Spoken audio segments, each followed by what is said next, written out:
الحمدللہ وحدہ والصلاة والسلام علی من لا نبی بعدہ اما بعد فاعوذ باللہ من الشیطان الرجیم بسم اللہ الرحمن الرحیم تنزیل الکتاب من اللہ العزیز الحکیم انا انزلنا الیک الکتاب بالحق فاعبد اللہ مخلصا لہ الدین الا للہ الدین الخالص والذین اتخذوا من دونہ اولیاء۔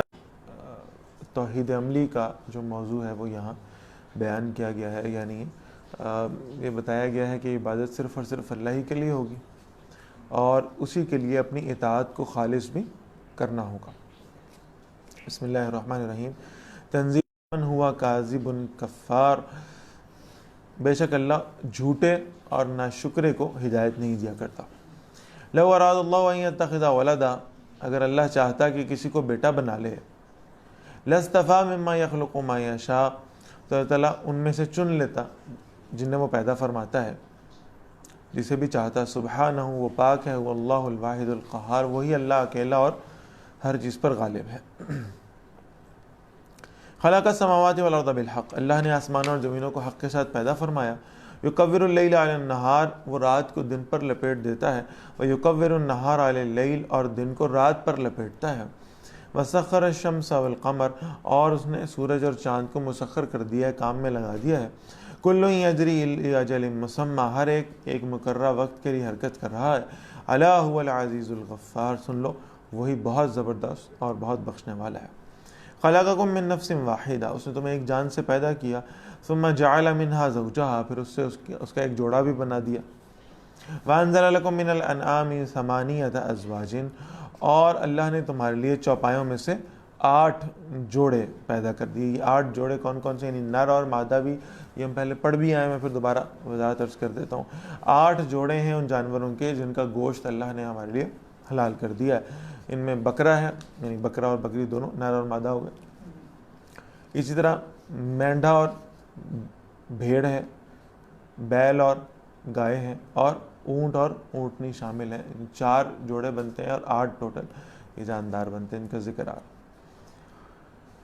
یخلقکم فی بطون امہاتکم، وہ تمہیں تمہاری ماؤں کے پیٹ میں تخلیق کرتا ہے۔ خلقا من بعد خلق، ایک شکل کے بعد دوسری شکل دیتے ہوئے۔ فی ظلمات ثلاث، 3 اندھیروں کے اندر، یعنی ایک تو ماں کے پیٹ کا اندھیرا ہے، اس کے بعد رحم مادر کا اندھیرا ہے، اس کے بعد اس جھلی کا اندھیرا ہے جس میں اللہ فرما رہے ہیں کہ ہم تمہاری صورتیں بناتے ہیں، اور یہ صورتیں چینج ہوتی ہیں۔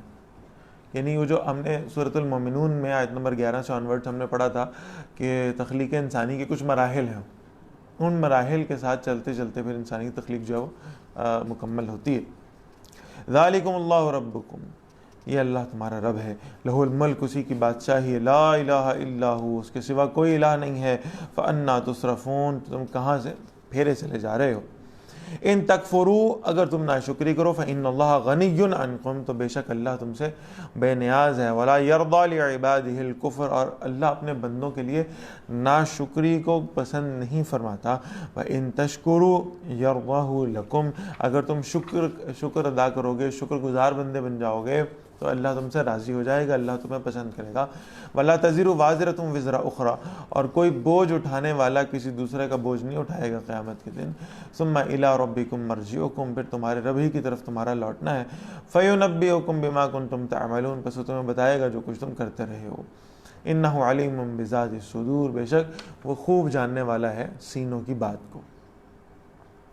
وَإِذَا مَسَّ الْإِنسَانَ ضُرٌّ، اور جب انسان کو کوئی تکلیف پہنچتی ہے، دعا ربہ منیبا الیہ، وہ پکارتا ہے اپنے رب کو اس کی طرف رجوع کرتے ہوئے۔ ثم اذا خولہ نعمتا منہ، پھر جب اللہ اسے اپنے پاس سے کوئی نعمت عطا فرما دیتے ہیں، نسی ما کان یدعو الیہ من قبل، وہ جو پہلے والی جو تکلیف ہوتی ہے اسے بھول جاتا ہے، اس نعمت کی فرحت میں مبتلا ہو جاتا ہے۔ وجعل للہ اندادا لیضل عن سبیلہ، اور اللہ کے لیے شریک بنا لیتا ہے تاکہ اس کے راستے سے گمراہ کر سکے۔ یعنی اب جس مشکل میں سے اللہ تعالیٰ نے اسے نکالا ہے، اس مشکل کا خیال اس کو بھول گیا، اور اس کی بجائے وہ جو نعمت اللہ نے عطا فرمائی ہے، اس نعمت کا اس کی فرحت اس کے ذہن میں موجود ہے، اور اس نعمت کو بھی اللہ کی طرف منسوب نہیں کر رہا، بلکہ جو شریک بنائے ہوئے ہیں سو کالڈ، ان کو ان کے ساتھ منسوب کر کے ان کا شکریہ ادا کر رہا ہے کہ آپ نے مجھے یہ نعمت عطا فرما دی ہے۔ قل تمتع بکفرک قلیلا، نبی صلی اللہ علیہ وسلم ان سے کہیے اپنی ناشکری کا تھوڑا سا فائدہ اٹھا لو، انک من اصحاب النار، بے شک تم آگ والوں میں سے، دنیا میں اپنی ناشکری کے ذریعے کیا حاصل کر لو کہ زیادہ سے زیادہ، ٹھیک ہے، زیادہ سے زیادہ کیا حاصل کر لو کہ دنیا کا کچھ مال ہے، لیکن بہرحال یہ کہ آخر کار تم نے اس قیامت کے دن کی طرف جانا ہے، اور اسی قیامت کے دن تمہارا جو انجام ہے وہ آگ ہوگی۔ اب یہ علم کی فضیلت کا کچھ تذکرہ آ رہا ہے۔ آیت نمبر 9 ہے سورہ زمر کی۔ امن ہوا قانت آناء اللیل، کیا وہ شخص جو فرما برداری کرنے والا ہے آناء اللیل، رات کی گھڑیوں میں، یا زیادہ بہتر ہے اس ناشکر سے، ساجدا و قائما، سجدہ کرتے ہوئے اور قیام کرتے ہوئے، اس کی راتوں کی گھڑیاں اللہ کے حضور گزرتی ہیں، اللہ کی بارگاہ میں گزرتی ہیں کہ سجدے بھی کرتا ہے، قیام بھی کرتا ہے، اللہ کا قرآن پڑھتا ہے، یحذر الآخرہ، اور یہ سارا کام وہ کیوں کر رہا ہے؟ اس لیے کہ آخرت کا خوف اس کے دل میں موجود ہے، وَيَرْجُو رَحْمَةَ رَبِّهِ، اور اپنے رب کی رحمت سے امید بھی رکھتا ہے۔ یہ جو ہم نے کل الفاظ پڑھے تھے، بین الخوف والرجاء، اپنے اعمال پر تو خوف زدہ ہے لیکن اللہ کی رحمت سے مایوس ہرگز نہیں، اللہ کی رحمت سے امید رکھتا ہے کہ اللہ تعالیٰ اس کے لیے اچھا فیصلہ ہی فرمائیں گے۔ وَالَّذِينَ لَا يَعْلَمُونَ قُلْ هَلْ يَسْتَوِي الَّذِينَ يَعْلَمُونَ وَالَّذِينَ لَا يَعْلَمُونَ، اے نبی صلی اللہ علیہ وسلم فرمائیے کیا علم والے اور بے علم والے برابر ہو سکتے ہیں؟ ایک شخص دین کا علم نہیں رکھتا، اس نے کبھی ساری زندگی دین پڑھا نہیں ہے، وہی خود ہی کا کانسیپٹ لے کر چل رہا ہے، جو میں بار بار آپ سے کہتا ہوں، خود ہی قرآن پڑھ لیا، خود ہی حدیث پڑھا۔ آپ نے بھائی کس سے پڑھا ہے؟ آپ کی سند علم کیا ہے؟ آپ کے یہاں اساتذہ کون ہے؟ کن سے سیکھا ہے آپ نے؟ کہتے ہیں میں نے خود ہی پڑھ لیا۔ یاد رکھیے گا، اگر ایک شخص دینی علم کے اعتبار سے خاص طور پر عرض کروں، دنیاوی علم میں بھی معاملہ یہی ہے، آپ دیکھتے ہیں جس شخص کے پاس علم موجود ہے اور جس کے پاس علم نہیں ہے، یہ دونوں آپس میں کبھی برابر نہیں ہے۔ دنیا کی زندگی میں بھی ایسے، دین کی زندگی میں، دین کے معاملے میں تو بہت زیادہ احتیاط کی ضرورت ہے۔ اگر ایک شخص باقاعدہ طور پر کسی مدرسے سے فارغ التحصیل نہیں بھی ہے تو کم از کم اتنا سوال اس سے ضرور پوچھ لیا کریں، یا اتنی بات نوٹ کر لیا کریں کہ کیا اس کے پیچھے کوئی استاد بھی موجود ہیں، کچھ استادوں نے اس کو پڑھایا ہے، ان سے کسب فیض اس نے کیا ہے، اس کی کوئی سند متصل ہے، وہ جو ہماری ایک چین چلتی آ رہی ہے علوم کی، علوم القرآن کی بھی اور علوم الحدیث کی بھی، اس چین کے اندر کہیں یہ شخص فٹ ہو رہا ہے یا نہیں ہو رہا۔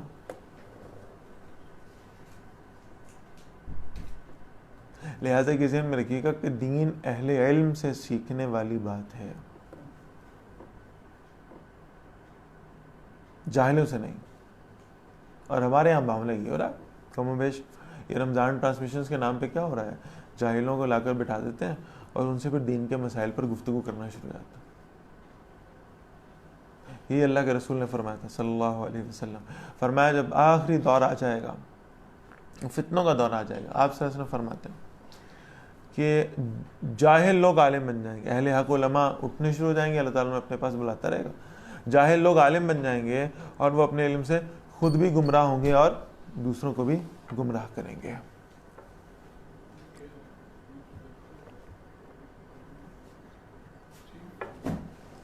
اس پر بھی کہا جا رہا ہے کہ کیا علم والے اور بے علم لا علم برابر ہو سکتے ہیں؟ انما یتذکر اولو الالباب، بے شک عقل مند لوگ ہی ہیں جو نصیحت قبول کرنے والے ہیں۔ قل یا عبادی الذین آمنوا، نبی صلی اللہ علیہ وسلم فرمائیے میرے بندے جو ایمان لائے ہو، اتقوا ربکم، اپنے رب کا تقوی اختیار کرو، اپنے رب سے ڈرو، اپنے رب کی نافرمانی سے بچو۔ للذین احسنوا فی ہذہ الدنیا حسنہ، ان کے لیے جنہوں نے اس دنیا میں نیکی کی ہے بڑی بھلائی موجود ہے۔ وارض اللہ واسعہ، اور اللہ کی زمین بڑی وسیع ہے۔ انما یوفی الصابرون اجرہم بغیر حساب، بے شک صبر کرنے والوں کو ان کا اجر بغیر کسی حساب کے دے دیا جائے گا، یعنی جو اپنی مشکلات اور آزمائشوں پر بھی صبر کرتے رہے اور اللہ کے دین کے ساتھ استقامت کے ساتھ جڑے رہے، ان کے لیے بہت بڑا اجر موجود ہے۔ اور جہاں انہیں محسوس ہو کہ اب استقامت کا دامن ہاتھ سے چھوٹتا جا رہا ہے تو پھر اللہ نے اس کے لیے پیغام دے دیا، وَأَرْضُ اللَّهِ وَاسِعَةٌ، اللہ کی زمین بہت وسیع ہے۔ اگر تم یہ سمجھتے ہو کہ یہاں جس جگہ پر اس وقت تم موجود ہو مشکلات اس حد تک بڑھ گئی کہ تم وہاں اللہ کی عبادت بھی نہیں کر سکتے، تو یاد رکھو کہ اللہ کی زمین بہت بڑی ہے، یہاں سے ہجرت کر جاؤ۔ کل انی امرت ان اعبد اللہ، اے نبی صلی اللہ علیہ وسلم فرمائیے بے شک مجھے حکم دیا گیا ہے کہ میں اللہ کی بندگی کروں، مخلصا لہ الدین، اس کے لیے، اس اللہ کے لیے اپنی اطاعت کو خالص کرتا ہوا ہو کر، وامرت لان اکون اول المسلمین، اور مجھے حکم دیا گیا ہے کہ میں سب سے پہلے فرما برداروں میں سے ہو جاؤں۔ قل انی اخاف، فرمائیے بے شک میں ڈرتا ہوں، ان عصیت ربی، اگر میں اپنے رب کی نافرمانی کروں، عذاب یوم عظیم، ایک بڑے دن کے عذاب سے۔ یہاں ذرا الفاظ دیکھ لیجیے گا کہ کس کی بات ہو رہی ہے، رسول اللہ صلی اللہ علیہ وسلم، جن کی زندگی میں کسی گناہ کی موجودگی کا شائبہ بھی ہمارا ایمان سلب کر لے گا، جو گناہوں سے پاک ہیں، جو خطاؤں سے پاک ہیں، وہاں ان کے بارے میں کہا جا رہا ہے نبی اکرم صلی اللہ علیہ وسلم انہیں بتائیے میں ڈرتا ہوں اس بڑے دن کے عذاب سے۔ اور اگر نبی اکرم صلی اللہ علیہ وسلم جیسی عظیم الشان شخصیت بھی یہ کہے کہ میں اس دن کے عذاب سے ڈرتا ہوں، تو پھر مجھے اور آپ کو تو شاید کروڑوں اربوں گنا زیادہ اس دن کے عذاب کے خوف میں مبتلا ہونا چاہیے۔ ہم خطا کار بھی ہیں، ہم گناہ گار بھی ہیں، ہم سیاہ کار بھی ہیں، اللہ کی نافرمانیاں کرنے والے ہیں، اللہ ماشاء اللہ، ہم سے خطائیں سرزد ہوتی ہیں، ہم بشر ہیں، معصوم نہیں ہیں۔ قل اللہ اعبد، فرمائیے اللہ ہی کی میں بندگی کرتا ہوں، مخلصا لہ دینی، اس کے لیے اپنی اطاعت کو خالص کرتے ہوئے، فاعبدوہ ما شئتم من دونہ، تو عبادت کرو اس کے سوا جس کی بھی چاہو۔ قل ان الخاسرین الذین خسروا انفسہم، اے نبی صلی اللہ علیہ وسلم فرمائیے بے شک اصل میں خسارے میں جانے والے وہ لوگ ہیں جنہوں نے خود اپنے آپ کو اس خسارے میں مبتلا کر لیا، وَأَهْلِهِمْ يَوْمَ الْقِيَامَةِ، اور اپنے گھر والوں کو بھی قیامت کے دن، أَلَا ذَلِكَ هُوَ الْخُسْرَانُ الْمُبِينُ، سن لو یہی ہے جو بہت بڑا، بہت کھلا اور بہت واضح خسارہ ہے۔ لَهُم مِّن فَوْقِهِمْ ظُلَلٌ مِّنَ النَّارِ، ان کے لیے ان کے اوپر آگ کے سائبان ہوں گے، وَمِن تَحْتِهِمْ ظُلَلٌ، اور ان کے نیچے بھی آگ کے سائبان ہوں گے، ذَلِكَ يُخَوِّفُ اللَّهُ بِهِ عِبَادِهِ، یہ ہے جس سے اللہ اپنے بندوں کو ڈراتا ہے، یا عبادی، اے میرے بندو، فاتقون، میری نافرمانی سے بچو، میرا تقوی اختیار کر لو۔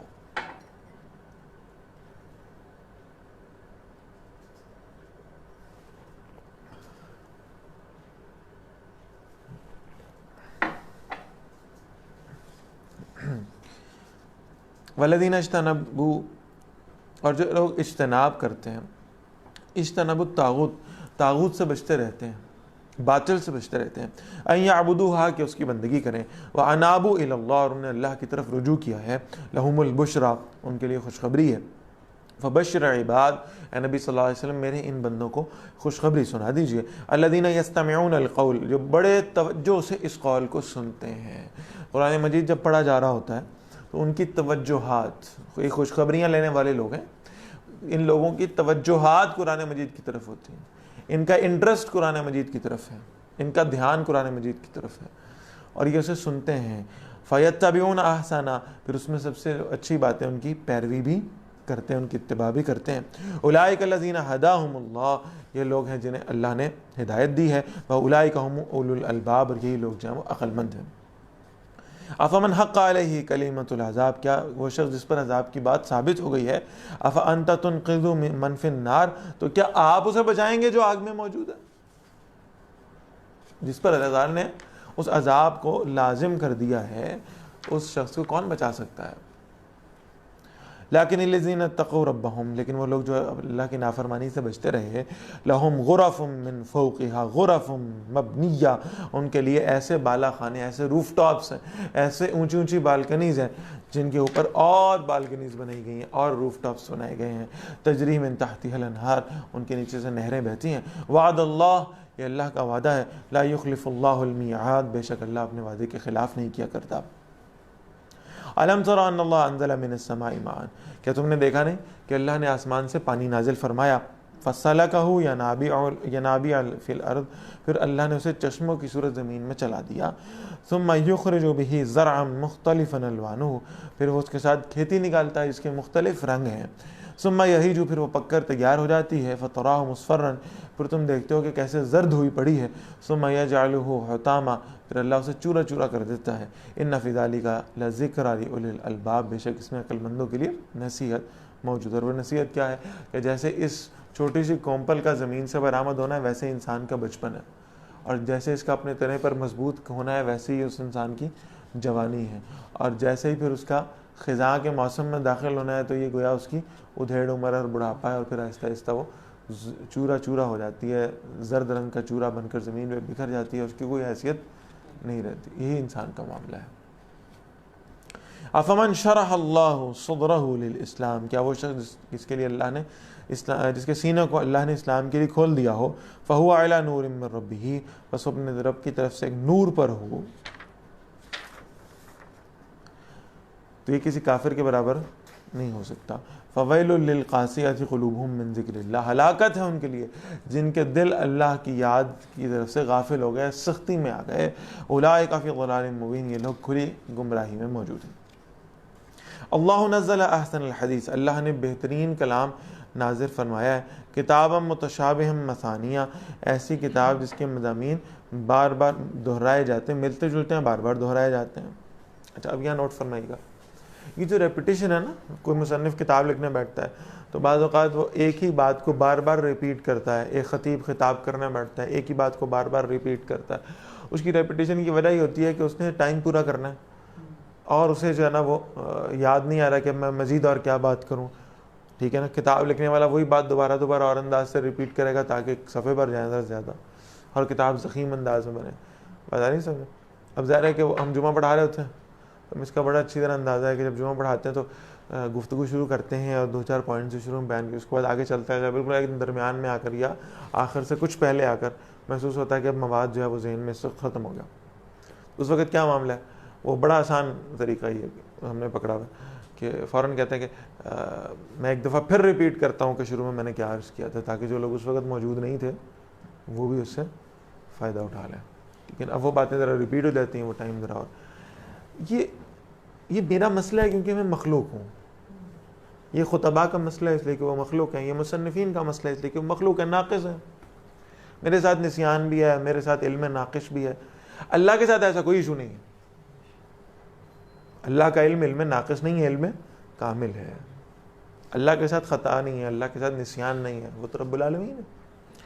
پھر بھی واقعات ریپیٹ ہوتے ہیں۔ آپ نے دیکھا کتنی مرتبہ موسیٰ علیہ السلام کا واقعہ بار بار آ رہا ہے، کتنی دفعہ نوح علیہ السلام کا واقعہ بار بار آ رہا ہے۔ یہ بار بار واقعات کیوں آتے ہیں؟ ان کی جتنی ریپیٹیشن ہوتی ہے نا، یہ ایسے ہی صفحات کالے کرنے کے لیے نہیں ہے معاذ اللہ، بلکہ اصل میں اس سے مراد یہ ہے کہ لوگوں کے ذہنوں میں ان واقعات کی ریپیٹیشن کے ساتھ جو پیغام ہے ہدایت کا وہ زیادہ اچھے طریقے سے ان کے ذہنوں میں بٹھایا جا سکے۔ یہ بھی اللہ کا فضل ہے ہم پر کہ اللہ نے ان واقعات کو بار بار ریپیٹ کیا ہے تاکہ ہمیں اپنا سبق یاد ہو جائے۔ ٹھیک، تو تعالیٰ نے فرمایا کہ یہ ایسی کتاب ہے جس کے مضامین ملتے جلتے ہیں اور بار بار دہرائے جانے والے ہیں۔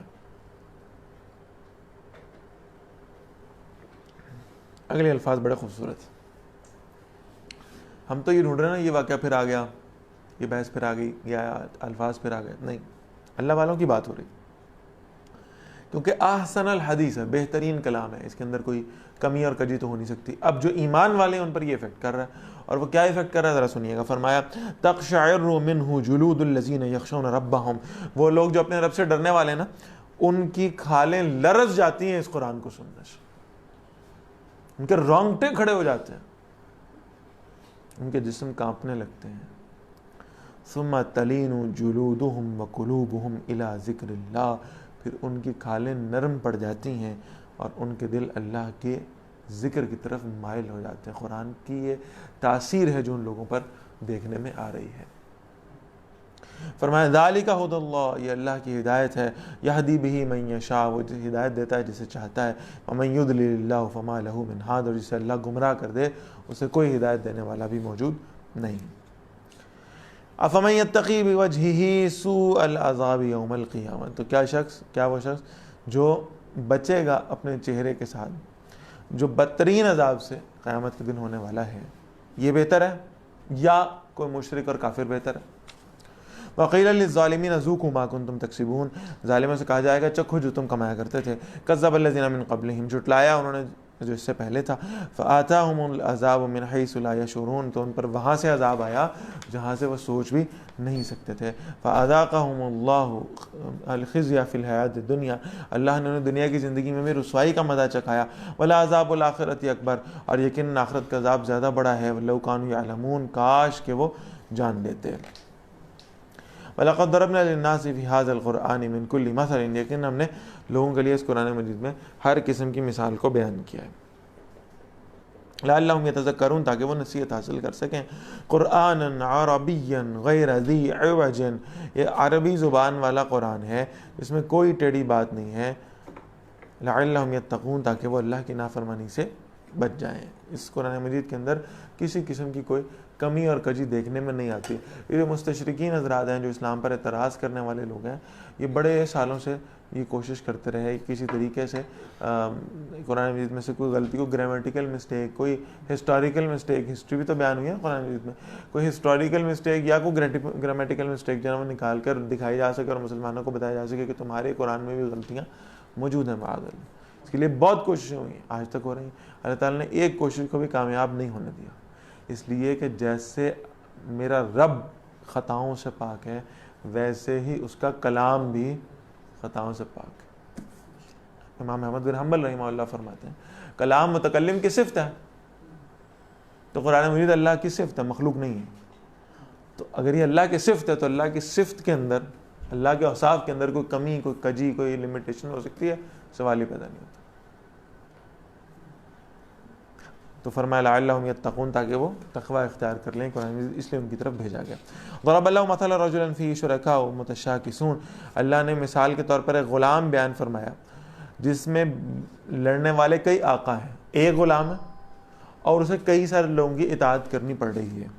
ورجلا سلما لرجل، اور ایک اور غلام ہے جو پورا ایک ہی آقا کا ہے. کبھی آپ نے یہ منظر دیکھا ہوگا، گھر میں بہت سارے لوگ رہ رہے ہیں، تو جو والدہ ہیں انہوں نے کہا جی کہ بھئی وہ کام والی کو بلایا اور سے کہا کہ تم یہ کام کیوں نہیں کر رہی؟ تو اس نے کہا اصل میں جی مجھے آپ کی بیٹی نے یہ فلاں کام کرنے کو دیا ہوا تھا، میں تو وہ کر رہی تھی. بات سمجھ آ رہی ہے؟ اور پھر تیسرے بندے نے یہ کام کہہ دیا، چوتھے نے یہ کام کہہ دیا. اب مشکل یہ ہے کہ اسے سمجھ نہیں آ رہی وہ کیا کرے، کس کی بات مانے اور کس کی نہ مانے. اس کی بجائے غلام ایسا ہے جو بالکل ڈیڈیکیٹڈ ہے ایک آقا کے لیے، اسے صرف اسی کی اطاعت کرنی. آپ کبھی اس بات کو اپنے امیجنیشن میں لائیں کہ کہیں ایسا ہوتا کہ یہاں سے اللہ معاف فرمائے ہم کی زیادہ معبودوں کے قائل ہوتے ہیں، ایک طرف مسجد سے آواز آ رہی ہوتی حی علی الصلاۃ اور حی علی الفلاح، دوسری طرف مندر کی گھنٹی بھی بج رہی ہوتی، تیسری طرف جو ہے وہ کسی چرچ سے بھی آواز آ رہی ہوتی کہ جلدی سے پہنچو آج سنڈے ہے آپ نے عبادت کرنی ہے. ٹھیک ہے نا، آپ مجھے بتائیں ہم کیا کر سکتے تھے؟ ہم کتنی جگہوں پہ جا سکتے تھے؟ ہم کیسے ان سب خداؤں کو راضی کر سکتے تھے؟ اگر زیادہ خدا ہوتے تو کر ہی نہیں سکتے. بہت سادہ مثال اللہ نے دی ہے. اور تم بیت اللہ کے اندر 360 بت رکھ کے بیٹھے ہو، ان کو خدا سمجھتے ہو. یہ 360 کو الگ الگ پوجنا اور ان کے سامنے نظر و نیاز رکھنا اور ان کو پکارنا اور ان سے مدد مانگنا، ارسپیکٹ آف دیٹ کہ نہ یہ بول سکتے ہیں، نہ سن سکتے ہیں، نہ محسوس کر سکتے ہیں، نہ تمہاری پروٹیکشن کر سکتے ہیں، ان کے تو پلے ہی کچھ نہیں. چلو یہ تو لاجیکل بات. لیکن مجھے صرف ایک بات بتاؤ، 360 لوگوں کو پکارنا اور ایک اللہ کو پکارنا بہتر کیا ہوگا؟ تم صرف اللہ کے غلام بن جاؤ. یہ ہے اس شعر کا مفہوم جو میں بار بار سنایا کرتا ہوں کہ وہ ایک سجدہ جسے تو گناہ سمجھتا ہے 1000 سجدوں سے دیتا ہے آدمی کو نجات. اللہ کے در پہ جھک جاؤ، اللہ لوگوں کے دروں پر جھکنے سے بچا لے. در در پر جھکنے سے بچ جاؤ. تو بڑے سمپل الفاظ میں اللہ تعالیٰ نے فرمایا کیا وہ غلام بہتر ہے جو کئی آقاؤں کی بات مان رہا ہو، ان کو فالو کر رہا ہو، یا وہ بہتر ہے جو صرف ایک آقا کا غلام ہو؟ تو آپ لاجیکلی کہیں گے کہ بالکل وہی بہتر ہے جس کا صرف ایک آقا ہو. تو اسی کی ہمیں دعوت دی جا رہی ہے، لا الہ الا اللہ، یہی ہے. اس اللہ کے سوا کوئی الہ نہیں ہے، اس کے بندے بن جاؤ بس.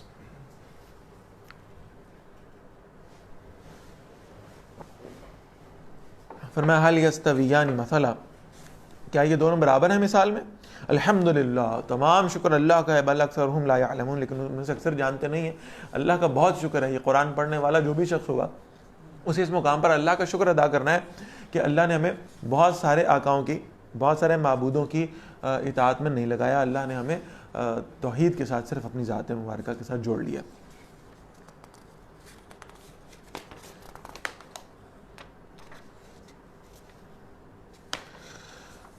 فرمایا انکا میتون ہے نبی صلی اللہ علیہ وسلم، بے شک آپ بھی وفات پانے والے ہیں، وانہم میتون اور بے شک وہ بھی مرنے والے ہیں. یعنی یہ جو آپ کو تانے دے رہے ہیں، آپ کے ساتھ ظلم کر رہے ہیں، تشدد کر رہے ہیں، ان کو بھی موت آنے والی ہے، انہوں نے بھی اللہ کے حضور جانا ہی جانا ہے. ثم انکم یوم القیامۃ عند ربکم تختصمون، پھر بے شک تم قیامت کے دن اپنے رب کے پاس جھگڑا کرو گے. رسول اللہ صلی اللہ علیہ وسلم کے بارے میں پہلے بھی روایت پڑھ چکا کہ سیدہ عائشہ رضی اللہ تعالی عنہا فرماتی ہیں اگر کائنات میں کوئی ایک ایسی شخصیت ہوتی جس کو موت نہ آنا ہوتی تو بلا شبہ وہ شخصیت محمد رسول اللہ صلی اللہ علیہ وسلم، اس لیے کہ اس کائنات کو جو بینیفٹس، جو فیوز و برکات اور جو رحمتیں ملی ہیں محمد رسول اللہ صلی اللہ علیہ وسلم سے، وہ کسی اور شخصیت اور ہستی سے نہیں میسر آ سکیں. تو اللہ نے اگر کسی شخص کو پوری زندگی قیامت تک کی دینی ہوتی تو پھر بہرحال وہی محمد رسول اللہ ہوتے صلی اللہ علیہ وسلم. اب یہ 24واں پارے کا آغاز ہے. فمن اظلم ممن کذب علی اللہ، تو کون اس سے زیادہ ظالم ہے جس نے اللہ پر جھوٹ باندھا، وکذب بالصدق اذ جاءہ، اور جھٹلایا سچائی کو جب وہ اس کے پاس آ گئی ہے. الیس فی جہنم مثوی للکافرین، کیا جہنم میں کافروں کے لیے ٹھکانہ نہیں ہے. والذی جاء بالصدق، اور جو سچائی لایا ہے، وصدق بہ، اور اس نے اس کی تصدیق بھی کی ہے. اولئک هم المتقون، یہی وہ لوگ ہیں جو تقوی اختیار کرنے والے ہیں، اللہ سے ڈرنے والے ہیں. لہم ما یشاءون عند ربہم، ان کے لیے ان کے رب کے پاس جو وہ چاہیں گے، جو ان کی خواہش ہوگی، جو ان کے اشتہا ہوگی. ذالک جزاء المحسنین، اور یہ نیک لوگوں کا بدلہ بھی ہے. لیکفر اللہ عنہم اسوأ الذی عملوا، تاکہ اللہ ان سے ان بدترین اعمال کو دور کر دے جو انہوں نے کیے ہیں. ویجزیہم اجرہم باحسن الذی کانوا یعملون، اور بدلے میں انہیں ان کا اجر دے ان بہترین اعمال کے مطابق جو وہ کرتے رہے ہیں. الیس اللہ بکاف عبدہ، بہت خوبصورت الفاظ. ایک ایسا سوال ہے جو ہر مسلمان کو جھنجھوڑ دینے کے لیے کافی ہے. الیس اللہ بکاف عبدہ، کیا اللہ اپنے بندے کے لیے کافی نہیں ہے؟ جس کے ساتھ اللہ ہو جائے اور جسے اللہ کی حمایت میسر آ جائے، اسے اب کائنات میں کسی اور کی کیا ضرورت رہے گی؟ کسی اور کو پکارنے کی کیا ضرورت رہے گی؟ اپنی مشکل اور حاجات کسی اور کے سامنے رکھنے کی کیا ضرورت ہوگی؟ اس کے لیے تو اللہ کافی ہے. کیا خوبصورت شعر کسی نے کہا نا اس پر کہ کیا ڈر ہے جو ہو ساری خدائی بھی مخالف، کافی ہے اگر ایک خدا میرے لیے ہے. اگر اللہ میرے ساتھ ہے تو پھر مجھے کسی اور کی ضرورت نہیں ہے.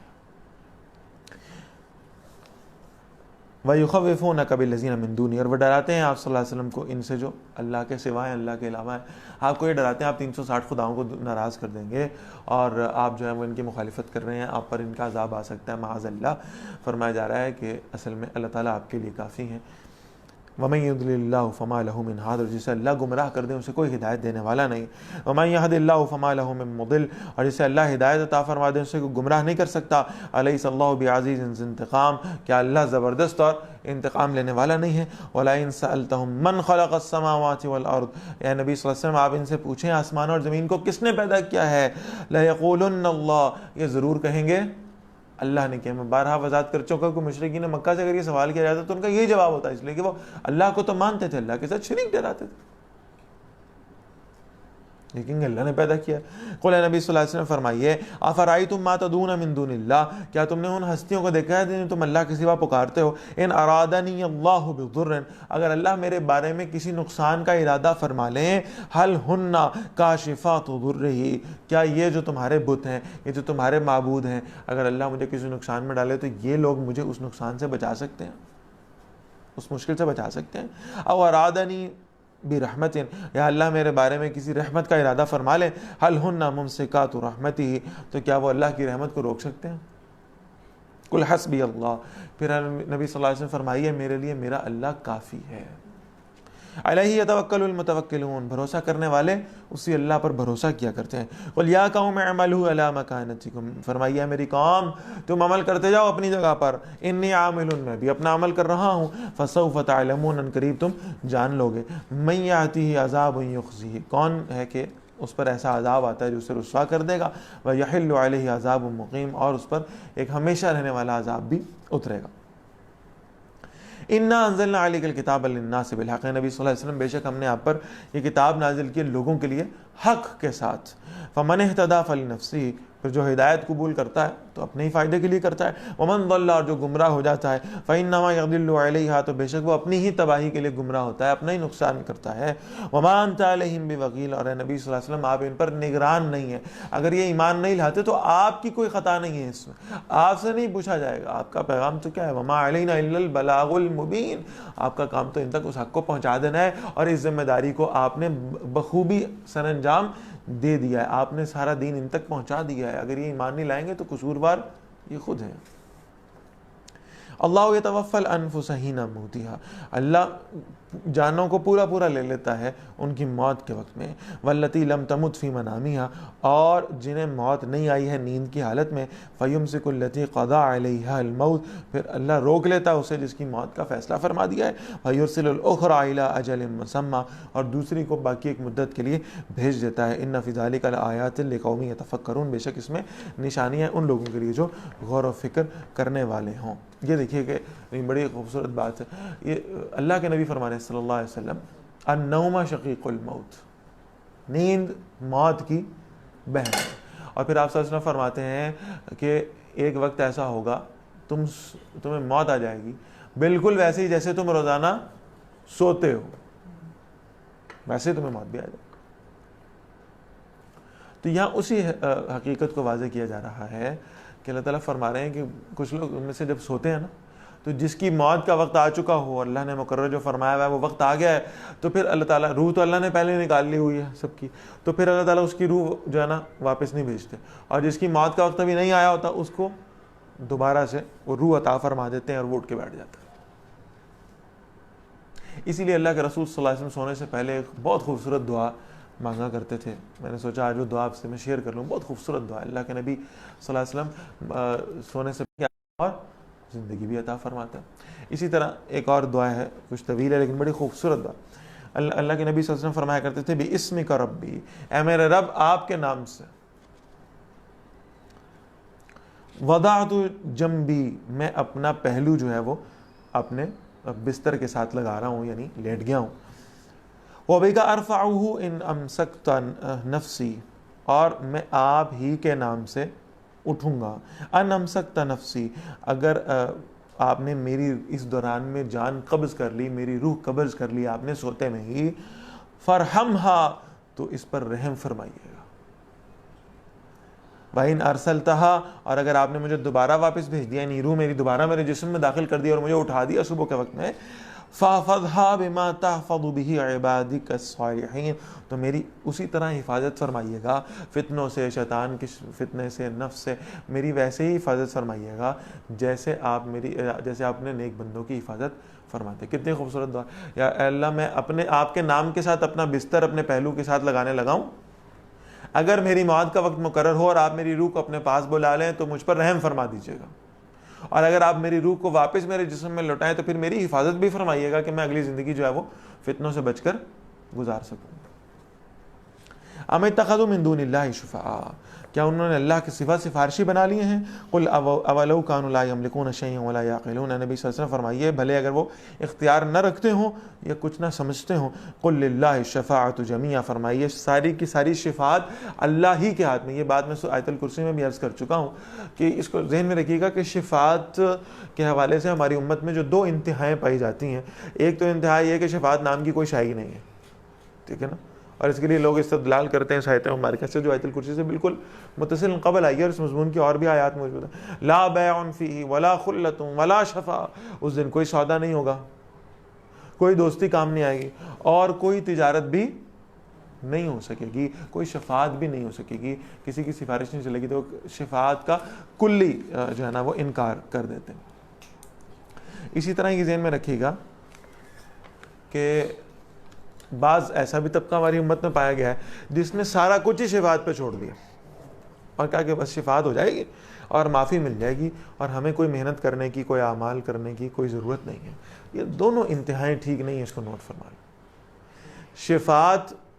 شفاعت برحق بھی ہے، شفاعت حقانیہ، اور شفاعت باطلہ بھی ہے. اس کی میں مثال بڑی آسانی سے عرض کر دیتا ہوں آپ کے سامنے.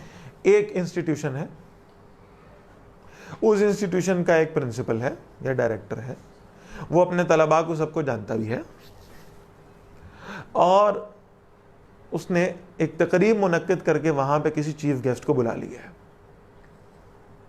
ٹھیک ہے نا. اب چیف گیسٹ ان طلباء کو سب کو فردن جانتا نہیں ہے, اسے معلوم نہیں کون ہے, کیا ہے, اس کا ٹریک ریکارڈ کیا ہے, اور وہ پرنسپل جانتا ہے کہ یہ بچہ ویسے بہت پڑھنے والا ہے لیکن اس امتحان میں ذرا کمزور رہ گیا تھا, کوئی بیماری کی وجہ سے, کسی اور مصروفیت کی وجہ سے, تو امتحان صحیح طرح دے نہیں پایا. بات سمجھ میں آ رہی نہیں آ رہی؟ اور اس نے اپنا رزلٹ بھی بہتر کرنا ہے, اور وہ دیکھ رہا ہے کہ اگر 40% مارکس جو ہے نا وہ پاسنگ چاہیے, تو اس بچے کے کوئی 39.5 سم تھنگ مارکس بن رہے ہیں, تھوڑا بہت فرق آ رہا ہے. بات سمجھ میں آ رہی نہیں آ رہی؟ اور پرنسپل نے فیصلہ کر دیا کہ میں اس بچے کو نیکسٹ کلاس میں پروموٹ کر دوں گا, اس کو 1 نمبر گریس مارکس کا دے دوں گا. یہ ہمارے سکولز میں چلتی ہے نا ٹرمینالوجی, گریس مارکس دے کر میں اس کو پاس کر دوں. بات سمجھ میں آ رہی؟ اور اس کے لیے وہ کرے گا کیا؟ Just to give an honour, because the chief guest is the guest of honour. کہتے ہیں نا گیسٹ آف آنر ہے ہمارے. اب اس چیف گیسٹ کو آنر دینے کے لیے, اکرام دینے کے لیے, عزت دینے کے لیے, جبکہ آلریڈی پرنسپل صاحب کو پتا ہے کہ میں نے چیف گیسٹ سے پوچھا کہ جی کیا کریں اس بچے کا, تو انہوں نے کیا کہنا ہے کہ کوئی بات نہیں, اگر 1 آدھ نمبر کا فرق پڑے آپ پاس کر دیں. ٹھیک ہے نا. اور کہا جائے گا اچھا جی اب یہ چیف گیسٹ آئے ہوئے تھے, انہوں نے جو کہ ریکمینڈ کیا اس لیے ہم آپ کو پاس کریں. حالانکہ یہ فیصلہ کس کا تھا؟ پرنسپل کا فیصلہ تھا. بس ہمیں اسٹوڈنٹس اس کے نا, فیصلہ اللہ کا ہے. اللہ کو معلوم ہے کہ کس عمل کی ویٹیج زیادہ ہے اور کس کی کم ہے. یہ بات سمجھ میں آ رہی ہے؟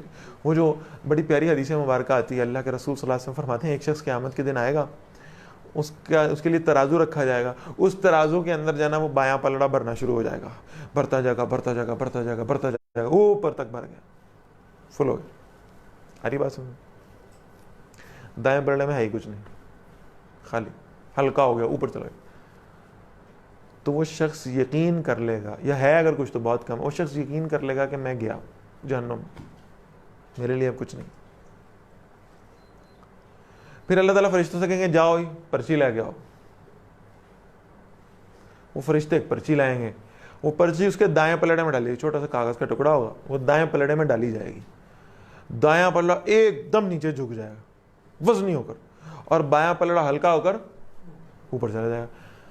اللہ تعالیٰ فرمائیں گے بھی تیرا دایاں پلڑا جھک گیا, میں نے تجھے معاف کر دیا, جنت میں لے جاؤ اس کو. وہ کہے گا یا اللہ 1 منٹ ذرا, ذرا مجھے بتائیں یہ کون سی پرچی تھی, کسی کی سفارش آئی ہے, یہ کس شہر کی پرچی تھی؟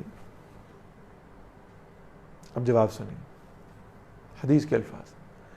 اللہ فرمائیں گے میرے بندے, تو ایک دن نا سڑک پہ چلتا جا رہا تھا, اور تو نے یہ کاغذ کا ٹکڑا زمین پر پڑے دیکھا, اور تو نے اسے اٹھایا تو اس پر میرا نام لکھا تھا, اور تو نے میرے نام کے جلال اور عظمت کا خیال کرتے ہوئے اس پر سے مٹی کو جھاڑا, اور پھر اسے چوم کر آنکھوں سے لگایا, اور پھر اسے ایک اونچی جگہ پر رکھ دیا کہ لوگوں کا پاؤں میرے نام پر نہ آنے پائے. آج یہ تیری جو ادا ہے نا مجھے اتنی پسند آئی کہ اب یہ کاغذ کی پرچی وہ تیرے سارے برے اعمال کے اوپر بھی حاوی ہو گئی. یہ اللہ تعالیٰ کی رحمت ہے.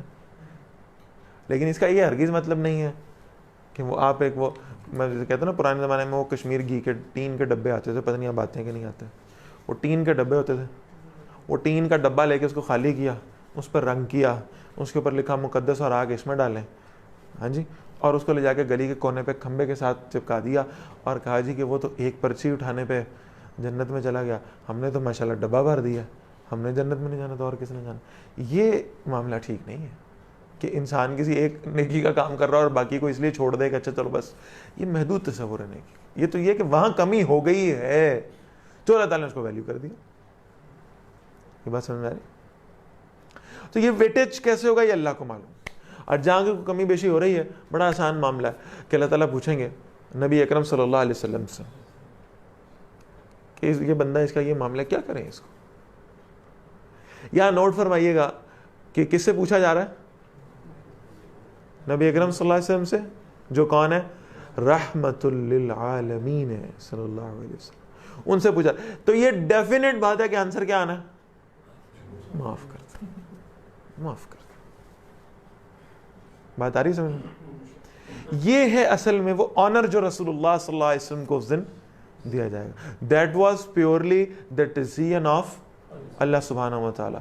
ڈیسیژن اللہ کا ہے, اور اعزاز دیا اللہ نے محمد رسول اللہ صلی اللہ علیہ وسلم کو. یہ بات سمجھ میں آ رہی نہیں؟ یہ اصل میں شفاعت حقانیہ کا کانسیپٹ. باقی ہم یہ کہیں کہ وہ والے کیفیت جو شفاعت باطلہ جسے سمجھتے ہیں, تو اللہ تعالیٰ قرآن میں بیان کیا ہے, یہ کفار کے جو بڑے باپ دادے بوڑھے پیر فقیر یہ کہتے ہیں جی کوئی مسئلہ نہیں ہے, تم ہمارے پیچھے چلتے رہو, جو ہوئے گا نا قیامت ہے دن اسی دیکھ لیں گے, کسی نے نہیں دیکھنا. وَلَا تَزِرُ وَازِرَةٌ وِزْرَ أُخْرَى, کسی نے دوسرے کا بوجھ نہیں اٹھانا, یاد رکھیے گا. میں بھی اگر آج آپ کو کہوں نا کہ میرے پیچھے چلتے رہیں قیامت والے دن میں آپ کے بوجھ اٹھا لوں گا, کسی نے نہیں اٹھانا قیامت والے دن بوجھ.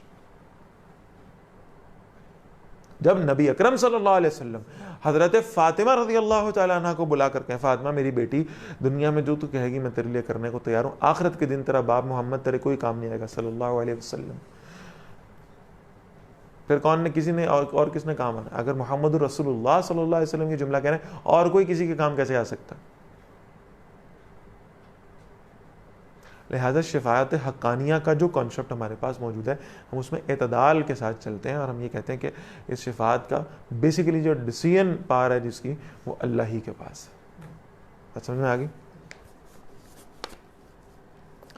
فرمایا قل للہ الشفاعۃ جمیعا, فرمائیے ساری کی ساری شفاعت کا اختیار اللہ کے لیے. یہ اس آیت مبارکہ کا مطلب تھا. لہو ملک السماوات والارض, اسی کے لیے آسمان اور زمین کی بادشاہی ہے. ثم الیہ ترجعون, پھر اسی اللہ کی طرف تم لوٹائے جاؤ گے. بہت خوبصورت آیت آ رہی ہے آگے. وَإِذَا ذُكِرَ اللَّهُ وَحْدَهُ, جب اللہ کا اس کی توحید کے ساتھ ذکر کیا جاتا ہے, اللہ کی توحید بیان کی جاتی ہے, اللہ کی توحید لوگوں کے سامنے لائی جاتی ہے, اشمئزت قلوب الذین لا یؤمنون بالآخرہ, وہ لوگ جو آخرت پر ایمان نہیں رکھتے نا, ان کے دل بڑے تنگ ہوتے ہیں, ان کو بڑی تکلیف ہوتی ہے کہ توحید کیوں بیان ہو رہی ہے, یہ بار بار سارا زور توحید ہی پر کیوں آ رہا ہے. وَإِذَا ذُكِرَ الَّذِينَ مِن دُونِهِ, اور جب اللہ کے سوا جو ہے ان کا ذکر کیا جاتا ہے, اِذَا هُمْ يَسْتَبْشِرُونَ, بڑے خوش ہوتے ہیں.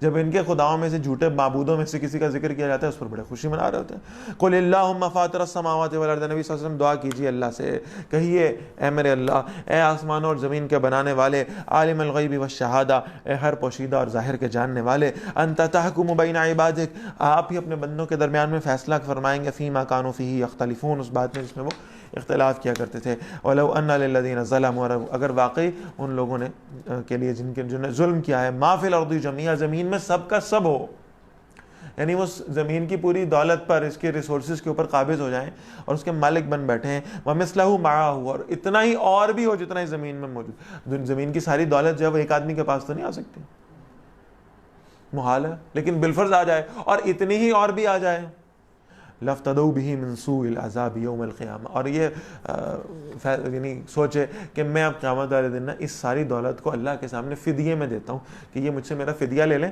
اور مجھے جہنم کے عذاب سے بچا لیں. وَبَدَأَ لَهُم مِّنَ اللَّهِ, اور ان کے لیے اللہ کی طرف سے ظاہر ہو جائے گا, مَا لَمْ يَكُونُوا يَحْتَسِبُونَ, جس کا انہوں نے گمان بھی نہیں کیا ہوگا. اتنی دولت, اتنی اتھارٹی, یہ سب کچھ قیامت والے دن ان کے کام آنے والی نہیں ہے. وَبَدَأَ لَهُمْ سَيِّئَاتُ مَا كَسَبُوا, اور ان کے لیے ان کی برائیاں ظاہر ہو جائیں گی جو انہوں نے کمائی تھیں. وَحَاقَ بِهِم مَّا كَانُوا بِهِ يَسْتَهْزِئُونَ, انہوں نے وہ عذاب گھیر لے گا جس کا وہ مذاق اڑایا کرتے تھے. فَإِذَا مَسَّ الْإِنسَانَ ضُرٌّ دَعَانَا, جب انسان کو کوئی تکلیف پہنچتی ہے تو ہمیں پکارتا ہے. ثُمَّ إِذَا خَوَّلْنَاهُ نِعْمَةً مِنَّا, پھر ہم جب اسے کوئی نعمت اپنی طرف سے عطا فرما دیتے ہیں. قَالَ إِنَّمَا أُوتِيتُهُ عَلَىٰ عِلْمٍ, وہ کہتا ہے یہ مجھے اپنے علم کی وجہ سے ملی ہے. جب مشکل میں ہے تو اللہ کو پکار رہا ہے, جب آسانی آ گئی تو پھر یہ نہیں کہہ رہا اللہ کی جانب سے, کہہ رہا ہے میرا کریڈٹ ہے, میں ایک سیلف میڈ آدمی ہوں, میں نے محنت کی تھی, میں نے پڑھائیاں کی تھی, میں نے راتیں جاگی تھی, میں آج اس لیول پر پہنچا ہوں کہ میں یہ اچیو کر لوں. بل ہی فتنۃ, نہیں بلکہ یہ آزمائش ہے جو کچھ اللہ نے تمہیں عطا فرمایا ہے. ولکن اکثرهم لا يعلمون, لیکن میں سے اکثر لوگ جانتے نہیں ہیں. قد قالها الذين من قبلهم, یقیناً یہی بات کہی تھی ان لوگوں نے بھی جو ان سے پہلے تھے. فما اغنى عنهم ما كانوا يكسبون, تو ان کے کام نہیں آیا جو کچھ وہ کمایا کرتے تھے. فاصابهم سيئات ما كسبوا, ان پر ان اعمال کی برائیاں آن پڑیں جو انہوں نے کمائے تھے. والذین ظلموا من هؤلاء, اور وہ لوگ جو ان میں سے ظلم کر رہے ہیں, سيصيبهم سيئات ما كسبوا, جلدی ان پر ان کی برائیاں ان اعمال کی آ پڑیں گی جو وہ کما رہے ہیں. وما هم بمعجزین, اور وہ اللہ کو بے بس کرنے والے ہرگز نہیں. اولم یعلموا, کیا انہوں نے جان نہیں لیا, ان اللہ یبسط الرزق لمن یشاء, بے شک اللہ جس کے لیے چاہتا ہے رزق کو کشادہ کر دیتا ہے. وَيَقْدِرُ، اور جس کے لیے چاہتا ہے تنگ فرما دیتا ہے. إِنَّ فِي ذَلِكَ لَآيَاتٍ لِقَوْمٍ يُؤْمِنُونَ، بے شک اس میں نشانیاں ان لوگوں کے لیے جو ایمان رکھنے والے ہیں.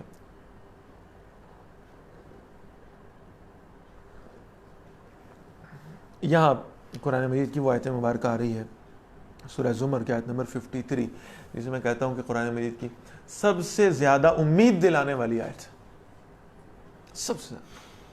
اور اس کا ایک ایک لفظ ایسا ہے کہ اس تشریح مانگتا ہے، تفسیر مانگتا ہے، اور اس کے اندر ایسے ایسی محبتوں کے جھرنے پھوٹتے ہیں. وقت مختصر ہے، میں کوشش کرتا ہوں کہ جتنا جلدی ہو سکے عرض کر دوں.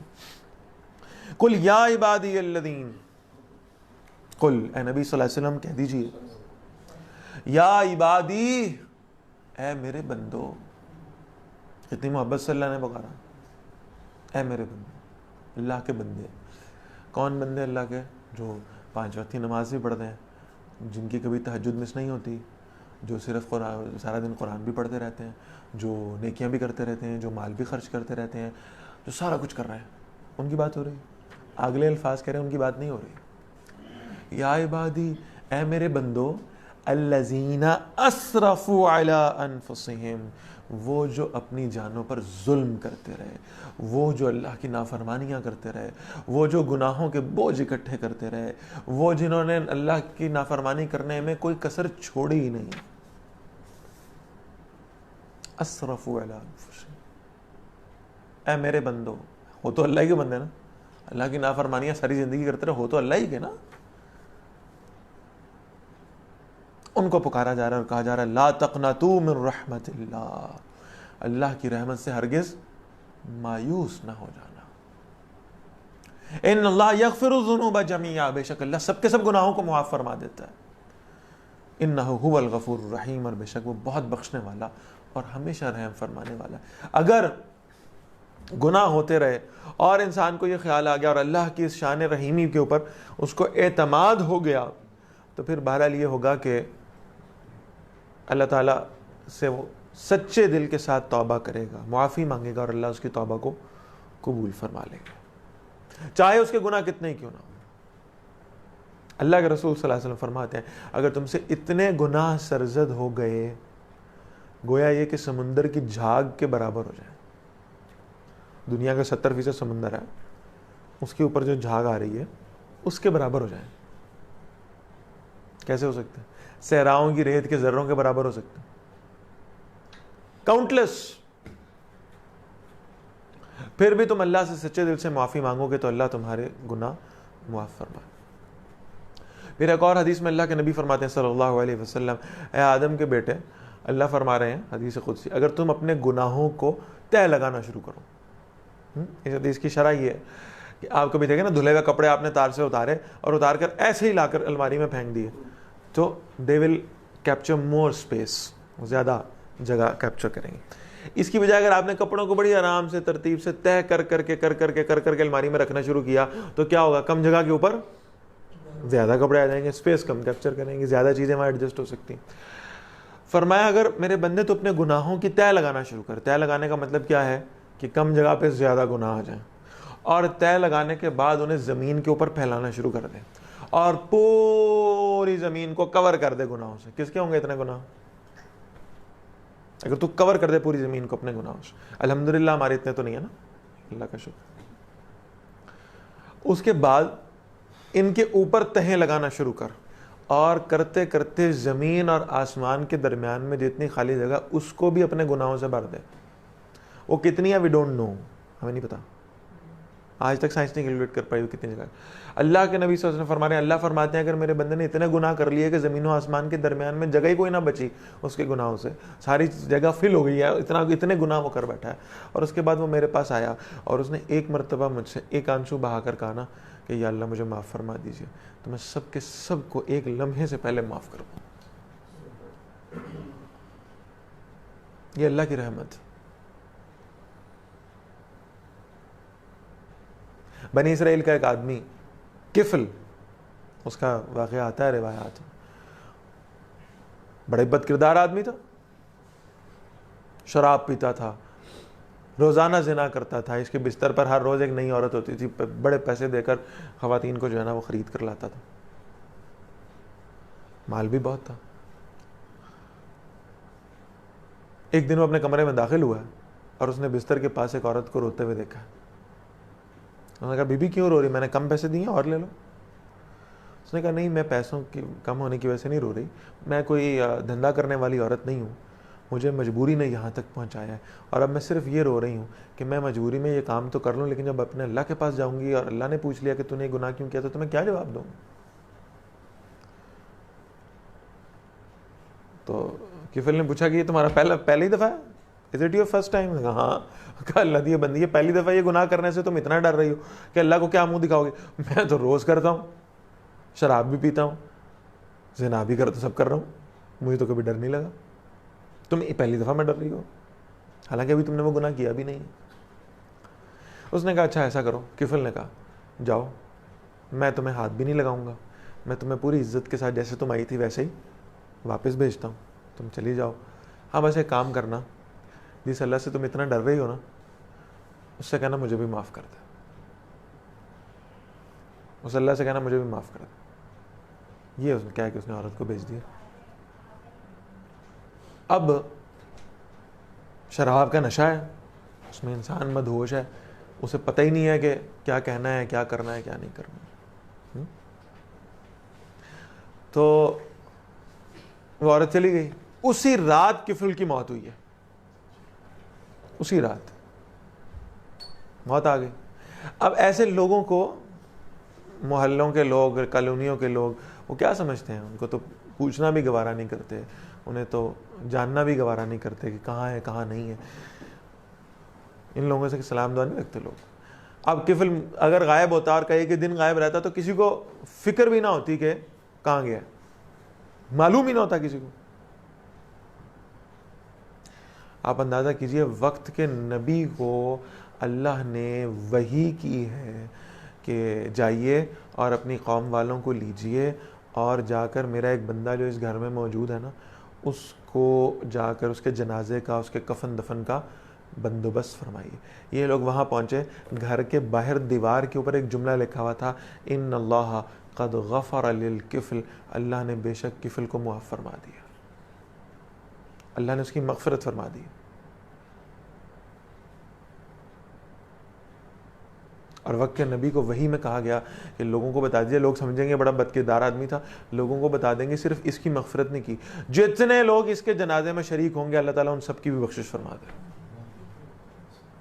اس نے سچے دل سے مجھے پکارا تھا، میں اس کی توبہ کیوں نہ قبول کرتا. اسی طرح کا ایک واقعہ میں سیدنا عمر فاروق رضی اللہ تعالیٰ عنہ کے دور میں بھی ملتا ہے. ایک آدمی میراثی تھا، گانے وانے بجایا کرتا تھا، موسیقی بجایا کرتا تھا شادیوں پہ. اب پہلے تو کہیں لک چھپ کے کوئی ایسا معاملہ ہو جاتا تھا، لیکن جب سے خلافت آئی اور پھر حضرت عمر رضی اللہ تعالیٰ عنہ آ گئے، اب تو معاملہ اور سخت ہو گیا. اب حضرت عمر رضی اللہ عنہ کے دور میں وہ کیسے جو ہے نا وہ یہ کام کر سکتا تھا؟ اسے معلوم تھا کہ اگر معلوم پتہ چل گیا حضرت عمر کو تو کیا ہوا. تو بہرحال یہ کہ اس کا کاروباری اعتبار سے اس کا ڈاؤن فال آ گیا، اس کا کام چلنا بند ہو گیا. ایسا معاملہ ہوا کہ اس کو بالکل ہی بھوک نے آ کر پکڑ لیا. اب یہ چھپتا چھپاتا ہے قبرستان میں پہنچا، وہاں بیٹھا ہے، قبریں دیکھ رہا ہے. اسے یقین ہو گیا کہ بس میری قبر بھی یہیں بننی، جتنی مجھے بھوک لگی ہوئی ہے نا، میں نے مر جانا ہے بھوک سے اور میری قبر یہیں بننی. اس نے زندگی میں پہلی دفعہ آسمان کی طرف دیکھا اور کہا یا اللہ تو رب العالمین ہے، کھانا ہی کھلا دے. تو نہیں دیکھتا گناہ گار ہے یا فرما بردار؟ ہوں میں گناہ گار، لیکن تو کھانا کھلا دے. تو مدینہ منورہ صحابہ سے، تابعین سے بھرا پڑا ہے، بڑے بڑے جلیل القدر لوگ موجود ہیں، لیکن وقت کے خلیفہ امیر المومنین حضرت عمر بن خطاب رضی اللہ تعالیٰ عنہ کو سوئے میں آواز آتی ہے، عمر اٹھو، میرا ایک بندہ قبرستان میں ہے، جاؤ فٹافٹ اسے کھانا کھلاؤ. حضرت عمر کہتے ہیں میں اٹھاؤں، اور میں نے امامہ اتار کے سائڈ پہ رکھا ہوا تھا سونے کے لیے، جوتے اتار کے سائڈ پہ رکھے ہوئے تھے سونے کے لیے. کہا مجھے پتہ نہیں کون ولی اللہ آدمی ہے جس کے لیے اللہ نے مجھے پکار کر کہا جاؤ اس کو کھانا کھلاؤ. میں امامہ بھی نہیں پہنا، میں نے جوتا بھی نہیں پہنا، میں ویسے ہی بھاگ گیا. بھاگتا بھاگتا میں قبرستان پہنچا. جب قبرستان پہنچا تو اس آدمی کو پتہ لگ گیا عمر آ رہے ہیں رضی اللہ تعالیٰ. وہ آگے بھاگ رہا ہے، حضرت عمر پیچھے بھاگ رہے ہیں. حضرت عمر کہہ رہے ہیں رک جا، وہ کہہ رہے ہیں نہیں بھائی آپ ماریں گے مجھے پکڑ کے. پھر حضرت عمر نے کہا رضی اللہ تعالیٰ عنہ اللہ کے بندے میں آیا نہیں ہوں، میں بھیجا گیا ہوں.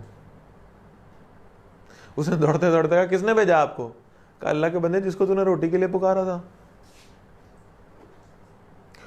وہ بھاگتے ہوئے وہیں رکا ہے اور اپنے گھٹنوں کے بل نیچے زمین پر گیا. اس نے کہا یا اللہ میں نے آپ کو ایک دفعہ پکارا، اتنا گناہگار ہونے کے باوجود میں نے آپ کو ایک مرتبہ پکارا، آپ نے امیر المومنین کو میری خدمت کے لیے بھیج دیا کہ مجھے کھانا کھلا دیں. تو یا اللہ اگر آپ اتنی دعائیں قبول کرتے تو میں آپ سے ایک دعا اور مانگتا ہوں، یا اللہ مجھے معاف کر دے، مجھے معاف کر دے. بس یہ نہ دیکھے میں نے پیچھے کیا کیا ہے کیا نہیں کیا، یا اللہ مجھے معاف کر دے. وہیں گرا، وہیں روح جسم سے پرواز کر گئی.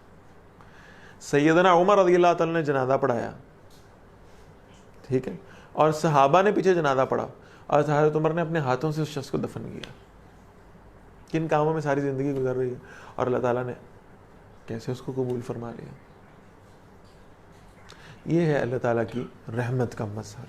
اگر تم نے بہت گناہ بھی کیے تو بس اللہ سے معافی مانگ لو، اللہ تمہارے سارے گناہوں کو معاف فرما دے گا.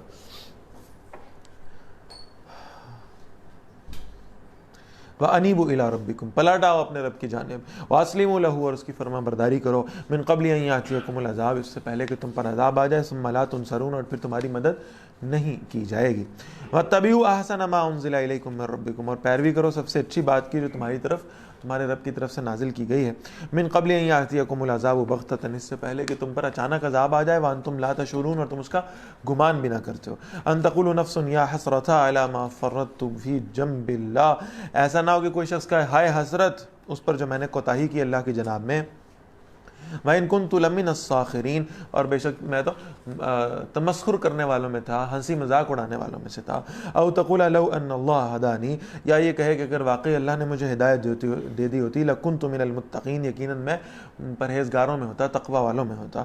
او تقول حین ترى العذاب، یا وہ کہے جب وہ عذاب کو دیکھ لے، لو ان لی کرۃ، کاش میرا ایک مرتبہ لوٹنا ہو جائے، فاکون من المحسنین، تو میں نیک لوگوں میں سے ہو جاؤں گا، ایک مرتبہ مجھے دوبارہ دنیا میں بھیج دیا جائے، میں بڑی نیکیاں کروں گا. بلا وائی ناٹ، قد جاءتک آیاتی، یقیناً تمہارے پاس میری آیات آئی تھیں، فکذبت، تم نے ان کو فکذبت بہا، تم نے ان کو جھٹلا دیا، واستکبرت، اور تم نے تکبر کیا، وکنت من الکافرین، اور تم تھے ہی انکار کرنے والوں میں. ویوم القیامت تری الذین کذبوا علی اللہ، اور قیامت والے دن تم ان لوگوں کو دیکھو گے جنہوں نے اللہ کے ساتھ جھوٹ کو منسوب کیا. وجوہہم مسودہ، ان کے چہرے سیاہ ہو جائیں گے. الیس فی جہنم مثوی للمتکبرین، کیا جہنم تکبر کرنے والوں کا ٹھکانہ نہیں ہے. وینجی اللہ الذین اتقوا بمفازتہم، اور اللہ انہیں بچا لے گا جنہوں نے تقوی اختیار کیا ان کے کامیاب ہو جانے کی وجہ سے. لا یمسہم السوء، انہیں کوئی تکلیف نہیں پہنچے گی. ولا ہم یحزنون، اور نہ ہی وہ کبھی غمگین ہوں گے. اللہ خالق کل شیء، اللہ ہر چیز کا پیدا کرنے والا ہے. وہو علی کل شیء وکیل، اور وہ ہر چیز کا کارساز بھی ہے. لہ مقالید السماوات والارض، اسی کے پاس آسمانوں اور زمین کی چابیاں ہیں. والذین کفروا بآیات اللہ، اور جنہوں نے اللہ کی آیات کا انکار کیا. اولئک هم الخاسرون، وہی لوگ خسارے میں جانے والے. قل افغیر اللہ تعمرونی اعبد ایھا الجاہلون، اے نبی صلی اللہ علیہ وسلم فرمائیے اے جاہلو، تم مجھے یہ حکم دے رہے ہو کہ میں اللہ کو چھوڑ کر کسی اور کی عبادت کروں.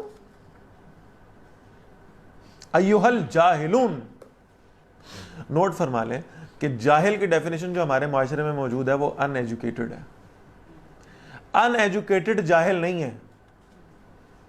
ان ایجوکیٹڈ کو قرآن مجید نے امی کہا ہے. هو الذی بعث رسولا، اللہ تعالیٰ نے بھیجا ہے اپنے رسول کو فی الامیین، امیوں میں. ان ایجوکیٹڈ جو پراپرلی کسی سرٹیفائڈ نہیں ہے کسی انسٹیٹیوٹ سے. جاہل کس کو کہا جا رہا ہے؟ ایھا الجاہلون، ہے جاہلو. جاہل وہ ہیں جو سارا کچھ دنیا کا پا جائیں لیکن اس کے باوجود بھی اپنے خالق اور مالک تک نہ پہنچ سکیں. انہیں یہ معلوم ہی نہ ہو کہ میرا رب کہاں ہے، کون ہے. یعنی انہیں دنیا کے سارے قانون انہیں ڈیفائن کر دیے ہیں، وہ لاز ڈیفائن کرتے جا رہے ہیں، وہ سائنس اور ٹیکنالوجی میں ترقی کرتے جا رہے ہیں، بس نہیں پہنچے تو خدا تک نہیں پہنچے. جاہل ہے. وَلَقَدْ أُوحِيَ إِلَيْكَ، حالانکہ نبی صلی اللہ علیہ وسلم آپ کی طرف وحی کیا جا چکا ہے، وَإِلَى الَّذِينَ مِن قَبْلِكَ، اور ان کی طرف بھی جو آپ سے پہلے تھے، لَئِنْ أَشْرَكْتَ، بلا شبہ بالفرض اگر آپ نے بھی شرک کیا، لَيَحْبَطَنَّ عَمَلُكَ، ضرور آپ کا عمل ضائع ہو جائے گا، وَلَا تَكُونَنَّ مِنَ الْخَاسِرِينَ، اور آپ خسارہ پانے والوں میں سے ہو جائیں گے، بل اللہ فاعبد، اللہ ہی کی عبادت کیجئے، وَكُن مِّنَ الشَّاكِرِينَ، اور شکر ادا کرنے والوں میں سے ہو جائیے، وَمَا قَدَرُ اللَّهَ حَقَّ قَدْرِهِ، اور انہوں نے اللہ کی قدر نہیں کی جیسا کہ اللہ کی قدر کرنے کا حق تھا۔ یہ اللہ کی بے قدری ہے کہ اللہ کو چھوڑ کر کسی اور سے سوال کیا جائے، اللہ کے سوا کسی اور کے سامنے جھکا جائے، یہ اللہ کی ناقدری ہے۔ وَالْأَرْضُ جَمِيعًا قَبْضَتُهُ يَوْمَ الْقِيَامَةِ، حالانکہ پوری کی پوری زمین اللہ کی مٹھی میں ہوگی قیامت کے دن، وَالسَّمَاوَاتُ مَطْوِيَّاتٌ بِيَمِينِهِ، اور تمام آسمان اس کے دائیں ہاتھ میں لپیٹے ہوئے ہوں گے، سبحانہ وتعالی عما یشرکون، پاک اور بڑا بلند ہے وہ جنہیں اس سے شریک بناتے ہیں۔ وَنُفِخَ فِي الصُّورِ، اور سور میں پھونکا جائے گا، فَصَعِقَ مَن فِي السَّمَاوَاتِ، تو مر جائیں گے وہ سب کے سب جو آسمانوں میں، وَمَن فِي الْأَرْضِ، اور سب کے سب جو زمین میں۔ پہلی دفعہ جب یہ سور پھونکا جائے گا تو جو زندہ بھی ہیں ان پر بھی موت طاری ہو جائے گی، إِلَّا مَن شَاءَ اللَّهُ، سوائے اس کے جسے اللہ چاہے، ثُمَّ نُفِخَ فِيهِ أُخْرَى، پھر دوسری مرتبہ یہ سور پھونکا جائے گا، فَإِذَا هُمْ قِيَامٌ يَنظُرُونَ، پھر اچانک وہ کھڑے ہوئے دیکھ رہے ہوں گے، وَأَشْرَقَتِ الْأَرْضُ بِالنُّورِ رَبِّهَا، اور زمین ان کے رب کے نور سے روشن ہو جائے گی، وَوُضِعَ الْكِتَابُ، اور ان کے سامنے ان کا نامہ اعمال رکھ دیا جائے گا، وَجِيءَ بِالنَّبِيِّينَ وَالشُّهَدَاءِ، اور انبیاء علیہ السلام اور گواہ بھی لائے جائیں گے، وَقُضِيَ بَيْنَهُم بِالْحَقِّ، اور ان کے درمیان حق کے ساتھ فیصلہ کر دیا جائے گا، وَهُمْ لَا يُظْلَمُونَ، ان پر کوئی ظلم نہیں کیا جائے گا، وَوُفِّيَتْ كُلُّ نَفْسٍ مَّا عَمِلَتْ، اور ہر شخص کو جو اس نے عمل کیا اس کا پورا بدلہ عطا فرمایا جائے گا، وَهُوَ أَعْلَمُ بِمَا يَفْعَلُونَ، اور جو وہ کر رہے ہیں اللہ اسے زیادہ جاننے والے ہیں۔ وَسِيقَ الَّذِينَ كَفَرُوا إِلَىٰ جَهَنَّمَ زُمَرًا، بھی بالکل سورہ زمر کا آخری حصہ ہے، اور بڑا نقشہ کھینچا گیا ہے کہ یعنی جب اہل کفر کو جب جہنم کی طرف لے جایا جائے گا تو ان کی حالت کیا ہوگی۔ وَسِيقَ الَّذِينَ كَفَرُوا إِلَىٰ جَهَنَّمَ زُمَرًا، اور جب کفر کرنے والے جہنم کی طرف گروہ در گروہ جہنم کی طرف ہانکے جائیں گے، لے جایا جائے گا ان کو۔ یہ جو گروہ ہیں اس کو ذرا سمجھ لیجیے گا، اس کے ہم سورہ حامیم سجدہ میں بھی انشاءاللہ وضاحت پڑھیں گے۔ گروہوں سے مختلف مفسرین نے مختلف مراد لی ہے، یعنی ایک تو یہ ہو سکتا ہے کہ گروہ ہوں گے امتوں کے اعتبار سے، ادوار کے اعتبار سے، کہ اس امت کے جو لوگ ہیں اس امت سے تعلق ہے، اس مذہب سے تعلق رکھنے والے، یہ بھی ہو سکتا ہے، لیکن زیادہ قرین قیاس جو معاملہ محسوس ہوتا ہے نا، جہنم کے بھی درجات ہیں جیسے جنت کے درجات ہیں، اور جہنم میں ہم پڑھ آئے ہیں کہ سب سے نچلا درجہ کن لوگوں کے لیے؟ منافقین کے لیے۔ تو یہ ممکن ہو سکتا ہے کہ یہ جو اب گروپس بنے ہیں، یہ سارے کے سارے گروپس بنے ہیں جہنم کے درجات کے اعتبار سے، یعنی جس درجے میں جانا ہے اس کے اعتبار سے انہیں لائن اپ کر دیا گیا۔ حتیٰ اذا جاؤہا، یہاں تک کہ جب وہ اس جہنم کے پاس آئیں گے، فتحت ابوابہا، اس کے دروازے کھولے جائیں گے، وقال لهم خزانتها، اور جہنم پر معمور فرشتے ان لوگوں سے کہیں گے، الم یاتکم رسل منکم، کیا تمہارے پاس تمہیں میں سے رسول نہیں آئے تھے، یتلون علیکم آیات ربکم، وہ تم پر تمہارے رب کی آیات تلاوت کرتے تھے، وینذرونکم لقاء یومکم ھذا، اور تمہیں اس دن کی ملاقات سے خبردار کرتے تھے، ایسا نہیں ہوا تھا؟ قالوا بلا، وہ کہیں گے جی بالکل ہوا تھا، ولکن حقت کلمۃ العذاب علی الکافرین، اور کافروں پر اللہ کے عذاب کی بات حق ثابت ہو گئی ہے۔ قیل ادخلوا ابواب جہنم، کہا جائے گا داخل ہو جاؤ جہنم کے دروازوں میں، خالدین فیہا، ہمیشہ اس میں رہنے والے ہوگے، فبئس مثوى المتکبرین، بس تکبر کرنے والوں کا بہت برا ٹھکانہ ہے۔ وسیق الذین اتقوا ربهم الی الجنۃ زمرا، اور تقوی والے وہ جنت کی طرف لے جائے جائیں گے، اپنے رب کی جنت کی طرف، وہ بھی گروہ در گروہ ہوں گے۔ حتیٰ اذا جاؤہا، یہاں تک کہ جب وہ جنت کے پاس آئیں گے، وفتحت ابوابہا، اور جنت کے دروازے بھی کھل جائیں گے، وقال لهم خزنتہا، اور جو جنت پر معمور فرشتے جو اللہ تعالیٰ نے جن کو معمور فرمایا وہ کہیں گے، سلام علیکم، تم پر سلامتی ہو، طبتم، تم بڑے پاکیزہ رہے ہو، تم بڑی پاکیزہ زندگی گزار رہے ہو، فادخلوها خالدین، بس ہمیشہ رہنے والے بن کر جنت میں داخل ہو جاؤ، وقالوا الحمد للہ الذی صدقنا وعدہ، اور وہ کہیں گے تمام شکر اللہ ہی کا ہے۔ یہاں یہ نہیں کہہ رہے کہ بھئی ہم نے بڑے اعمال کیے تھے، بڑی محنتیں کی تھیں، بڑے سجدے رکوع کیے تھے، بڑے روزے رکھے تھے، بڑا قرآن پڑھا، اس لیے آج یہاں جنت پہ پہنچ گئے، نہیں، الحمدللہ الذی صدقنا وعدہ، اللہ کا بڑا شکر ہے جس نے ہم سے اپنا وعدہ سچا کر دکھایا ہے، واورثنا الارض، اور ہمیں اس جنت کی زمین کا وارث بنا دیا، نتبوأ من الجنت حیث نشاء، ہم جنت میں جہاں چاہیں وہاں ہم رہیں گے. فنعم اجر العاملین، بس کیا عمدہ بدلہ ہے عمل کرنے والوں کا. اللہ تعالی ہمیں بھی ان لوگوں میں شامل فرمائے. وَتَرَى الْمَلَائِكَةَ حَافِّينَ مِنْ حَوْلِ الْعَرْشِ، اور تم فرشتوں کو دیکھو گے کہ وہ عرش کو گھیرا ڈھالے ہوئے ہیں. يُسَبِّحُونَ بِحَمْدِ رَبِّهِمْ، وہ اپنے رب کی حمد کے ساتھ تسبیح کر رہے ہیں. وَقُضِيَ بَيْنَهُمْ بِالْحَقِّ، اور ان کے درمیان حق کے ساتھ فیصلہ فرما دیا جائے گا. وَقِيلَ الْحَمْدُ لِلَّهِ رَبِّ الْعَالَمِينَ، اور کہا جائے گا تمام شکر اس اللہ کے لیے جو سارے جہانوں کا رب ہے. الحمدللہ یہاں سورۃ الزمر بھی ختم ہوتی ہے. اور اب ہم شروع کرنے جا رہے ہیں سورۃ المومن. کل میں نے اس کا ذکر کیا تھا اور میں یہ عرض کر رہا تھا کہ یہاں سے اب مسبحات کا آغاز ہے. لفظ نوٹ فرما لیں، سننے میں ذرا مشکل لیکن ابھی انشاءاللہ ایکسپلین کرتا ہوں تو بہت آسان ہو جائے گا. مسبحات، اور مسبحات ہم ان صورتوں کو کہہ رہے ہیں جن کا آغاز سبح یسبح کے الفاظ سے ہوتا ہے. سوری، حوامیم ہے جن کا آغاز حامیم سے ہوتا ہے. حروف مقطعات ہی ہیں لیکن حوامیم کو ہم پڑھنے جا رہے ہیں. اب اس سلسلے کی جو سب سے پہلی سورہ مبارکہ ہے وہ سورۃ المومن ہے. یہاں بہت اہم ہے عبداللہ بن عباس رضی اللہ تعالیٰ عنہ کا قول. عبداللہ بن عباس رضی اللہ عنہ کے بارے میں وہ روایت پہلے پڑھ دیتا ہوں تاکہ ان کے قول کی امپورٹنس کیا ہے وہ آپ کے سامنے آ جائے. حضرت عبداللہ بن عباس رضی اللہ تعالیٰ عنہ رسول اللہ صلی اللہ علیہ وسلم کے چچا کے بیٹے ہیں، اور حضرت عبداللہ بن عباس رضی اللہ تعالیٰ عنہ کو اللہ تعالیٰ نے خاص طور پر قرآن مجید کے علم کے لیے پسند فرمایا ہے. اور بڑی خوبصورت روایت آتی ہے کہ حضرت عبداللہ بن عباس رضی اللہ عنہ ایک مرتبہ ایسا ہوا کہ نبی اکرم صلی اللہ علیہ وسلم، آفن ہوتا ہوگا، اکثر ہوتا ہوگا، لیکن روایت جو آ رہی ہے کہ اللہ کے رسول صلی اللہ علیہ وسلم تہجد کی نماز کے لیے اٹھے ہیں، اور آپ صلی اللہ علیہ وسلم دیکھتے ہیں کہ اندھیرے میں کوئی شخص موجود ہے جو آپ صلی اللہ علیہ وسلم کے لیے ایک پیالے میں پانی لے کر کھڑا ہوا ہے اور انتظار کر رہا ہے کہ اللہ کے رسول صلی اللہ علیہ وسلم تہجد کے لیے بیدار ہوں تو وہ آپ کو وضو کروائے. خدمت کا جذبہ، خدمت کرنے کے لیے کھڑا ہے، پیالہ ہے اور اس کے اندر پانی لیا ہوا ہے تاکہ وضو کرا سکے. تو اللہ کے نبی صلی اللہ علیہ وسلم سے پوچھتے ہیں کہ تم عبداللہ بن عباس ہو رضی اللہ تعالیٰ عنہ؟ تو عرض کرتے ہیں جی یا رسول اللہ صلی اللہ علیہ وسلم میں عبداللہ بن عباس. تو اللہ کے نبی صلی اللہ علیہ وسلم فرماتے ہیں، دعا کرتے ہیں، تہجد کا وقت ہے، قبولیت کا وقت ہے، آپ صلی اللہ علیہ وسلم دعا فرماتے ہیں یا اللہ میرے چچا کے بیٹے کو قرآن کے علم سے بھر دے. اور پھر قرآن مجید کا وہ علم و تفقہ اللہ نے عطا فرمایا کہ عبداللہ بن عباس رضی اللہ عنہ نے ایک شورا آفاق تفسیر مرتب کی. اس تفسیر میں یعنی ایک مزاج ہے عبداللہ بن عباس رضی اللہ عنہ کا. اس تفسیر میں جب وہ قرآن مجید کی تفسیر بیان کر رہے تھے تو وہ لکھتے ہیں کہ پورے قرآن مجید کا جو خلاصہ ہے وہ 7 حوامیم میں ہے. پورے قرآن مجید کا خلاصہ 7 حوامیم، یعنی جو حامیم سے شروع ہونے والی صورتیں ہیں ان کے اندر پورے قرآن مجید کا خلاصہ موجود ہے. اور ان 7 حوامیم کا جو خلاصہ ہے وہ پہلی حامیم یعنی سورۃ المومن میں موجود ہے. اور پھر یہاں تک بھی انہوں نے لکھا ہے کہ سورہ مومن کا جو خلاصہ وہ اس کی ایک آیت کے اندر موجود ہے. وہ آیت انشاءاللہ بھی آتی ہے تو میں عرض کروں گا جس میں اللہ کی توحید کو بیان کیا گیا. وہ کہتے ہیں پورے قرآن مجید کا دعویٰ جو ہے نا وہ اس آیت میں بیان کر دیا گیا ہے اور پھر پورا قرآن مجید اسی آیت کی آگے ایکسپلینیشنز دیتا رہتا ہے.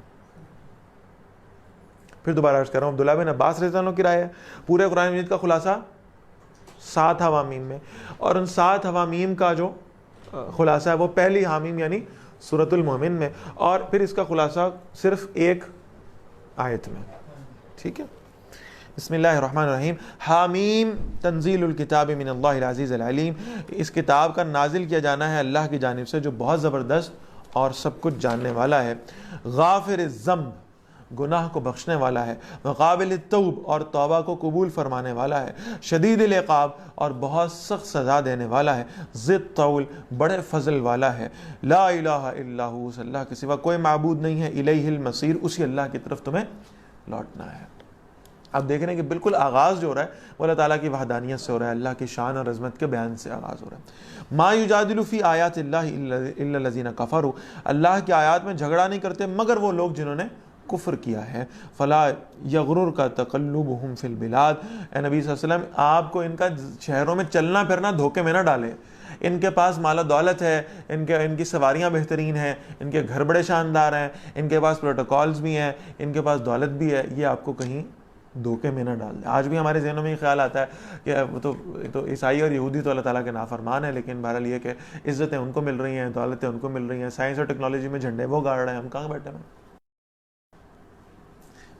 کذبت قبلہم قوم نوح، ان سے پہلے قوم نوح نے بھی جھٹلایا تھا علیہ الصلوۃ والسلام، والاحزاب من بعدہم، اور کئی اور جماعتوں نے بھی ان کے بعد، وہمت کل امۃ برسولہم لیاخذوہ، اور ہر امت نے ارادہ کیا اپنے رسول کے بارے میں کہ انہیں پکڑ لیں گے، وجادلوا بالباطل، اور انہوں نے جھگڑا کیا باطل کے ساتھ، لیدحضوا بہ الحق، تاکہ اس کے ذریعے سے حق کو کمزور کر دیں، فاخذتہم، فرمایا میں نے ان کو پکڑ لیا، فکیف کان عقاب، پھر کیسی تھی میری سزا، وکذالک حقت کلمۃ ربک علی الذین کفروا، اسی طرح آپ کے رب کی بات ثابت ہو گئی ان لوگوں پر جنہوں نے کفر کیا ہے، انہم اصحاب النار، کہ وہی ہیں جو آگ والے ہیں، الذین یحملون العرش، بہت خوبصورت آیات ہیں سورہ مومن کی،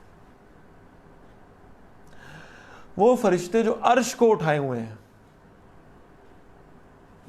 حاملین عرش ملائکہ، بہت بڑا ان کا درجہ ہے، اللہ کے عرش کو اٹھائے ہوئے، ومن حولہ، اور جو اس کے ارد گرد بھی ہیں، اس عرش عظیم کے آس پاس موجود ہیں، بڑے رتبے والے فرشتے ہیں، یسبحون بحمد ربہم، اور وہ تسبیح کرتے ہیں اپنے رب کی حمد کے ساتھ، ویؤمنون بہ، اور اس اللہ پر ایمان بھی رکھتے ہیں۔ دو ڈیوٹیز ہو گئی ان کی، پہلی ڈیوٹی کیا ہے؟ تسبیح کرنا، اللہ کی حمد و ثنا بیان، یہ بھی کرتے ہیں۔ دوسری ڈیوٹی کیا ہے؟ ایمان لانا، یقین رکھنا، وہ بھی کرتے ہیں، عرش عظیم کے پاس موجود ہیں تو کیسے یقین نہیں رکھ سکتے۔ اب ایک تیسرا کام بھی اللہ نے ان کے ذمہ لگایا ہے، اور وہ تیسرا کام کیا ہے؟ اللہ نے ان کی ڈیوٹی لگائی ہے، وَيَسْتَغْفِرُونَ لِلَّذِينَ آمَنُوا، اور وہ ایمان لانے والے لوگوں کے لیے اللہ سے استغفار بھی کرتے ہیں۔ اللہ نے ان کی ڈیوٹی لگائی ہے کہ اب ان کے لیے مجھ سے مغفرت طلب کیا کرو۔ ربنا وسعت کل شیء رحمتا وعلما، وہ عرض کرتے ہیں ہمارے رب آپ ہر شے کو اپنی رحمت اور اپنے علم سے گھیرے ہوئے ہیں، فاغفر للذین تابوا، بخش دیجئے ان لوگوں کو جنہوں نے توبہ کی۔ ابھی اپنی مرضی سے دعائیں کر رہے ہیں، انہیں تو میرا آپ کا پتہ بھی نہیں ہوگا، یہ تو ہمیں جانتے بھی نہیں ہوں گے، لیکن اللہ تعالیٰ نے ان کی ڈیوٹی لگائی ہوئی ہے کہ وہ لوگ جو ایمان والے ہیں اور جو اللہ سے معافی مانگنے والے ہیں، ان کے لیے اب تم مجھ سے دعائیں کرو، تم مجھ سے استغفار کرتے رہو۔ واتبعوا سبیلک، اور انہوں نے آپ کے راستے کی پیروی کی، وقہم عذاب الجحیم، یا اللہ انہیں بھڑکتی ہوئی آگ کے عذاب سے محفوظ فرما لے۔ فرشتے دعا کریں، ربنا وادخلہم جنات عدن التی وعدتہم، ارے ہمارے رب انہیں ان رہنے والے باغات میں داخل فرمائیے جن کا آپ نے ان سے وعدہ کیا ہے، ومن صلح من آبائہم، اور انہیں بھی جو ان کے باپ دادا میں سے نیک ہوئے ہیں، وازواجہم، اور ان کی بیویوں میں سے، وذریاتہم، اور ان کی اولادوں میں سے، انک انت العزیز الحکیم، بے شک آپ زبردست اور کمال حکمت والے، وقہم السیئات، اور انہیں برائیوں سے بچا لیجئے، ومن تقی السیئات، اور جسے آپ برائیوں کے انجام سے بچا لیں، یومئذ، اس قیامت کے دن، فقد رحمتہ، آپ نے بے شک اس پر رحم فرما دیا، وذالک هو الفوز العظیم، اور یہی ہے جو شاندار کامیابی ہے، اللہ میں یہ عطا فرمائے۔ ان الذین کفروا، بے شک وہ لوگ جنہوں نے کفر کیا، ینادون لمقت اللہ اکبر من مقتکم انفسکم، انہیں کہا جائے گا بے شک اللہ کی بیزاری زیادہ بڑی تھی تمہاری اپنی بیزاری کی نسبت، اذ تدعون الی الایمان، جب تمہیں ایمان کی طرف بلایا جاتا تھا، فتکفرون، تو تم انکار کرنے والے بن جاتے تھے، یعنی جب اللہ کی آیات پڑھی جاتی تھی یہ بڑے بیزار ہوتے تھے۔ فرمایا جا رہا ہے کہ اللہ تعالیٰ تمہاری اس بیزاری سے کہیں زیادہ تم سے بیزار ہے۔ قالوا ربنا امتنا اثنتین، وہ کہیں گے اے ہمارے رب آپ نے ہمیں 2 مرتبہ موت دی ہے، واحییتنا اثنتین، اور آپ نے ہمیں 2 مرتبہ زندہ کیا ہے، فاعترفنا بذنوبنا، ہم اپنے گناہوں کا اعتراف کرتے ہیں، فہل الی خروج من سبیل، ہے کوئی راستہ اس جہنم سے نکلنے کا، کوئی وے آؤٹ؟ ذالکم بانہ اذا دعی اللہ وحدہ کفرتم، یہ کیوں ہو رہا ہے ان کے ساتھ؟ جہنم اس وقت کیوں موجود ہیں؟ ان مشکلات، اس عذاب سے دوچار کیوں ہیں؟ اس کو بڑا آسان اللہ نے اس کی وجہ بتا دی ہے، ذالکم بانہ اذا دعی اللہ وحدہ، اس لیے کہ جب تمہیں اللہ کی وحدانیت کی طرف، اللہ کی توحید کی طرف بلایا جاتا تھا، کفرتم، تم کفر کیا کرتے تھے، انکار کرتے تھے، وَإِن يُشْرَكْ بِهِ تُؤْمِنُوا، اور اگر شرک کیا جاتا تھا اللہ کے ساتھ تو تم اس پر ایمان لے آتے تھے۔ دیکھیں 2 بالکل متضاد ٹرمینالوجیز ہیں، لیکن کیسے خوبصورتی سے اللہ نے ان کو استعمال کیا ہے۔ ایمان باللہ نہیں ہے، ایمان بالشرک ہے، شرک کرنے والوں پر ایمان لے آتے تھے. فالحکم للہ العلی الکبیر، اب فیصلہ اللہ کے اختیار میں جو بہت بلند اور بہت بڑا ہے. هو الذی یریکم آیاتی، وہی اللہ ہے جو تمہیں اپنی نشانیاں دکھاتا ہے. وَيُنَزِّلُ لَكُم مِّنَ السَّمَاءِ رِزْقًا، اور تمہارے لیے آسمان سے رزق عطا فرماتا ہے. وَمَا يَتَذَكَّرُ إِلَّا مَن يُنِيبُ، اور نصیحت حاصل نہیں کرتا مگر صرف وہ جو رجوع کرنے والا ہے، اللہ سے معافی مانگنے والا ہے.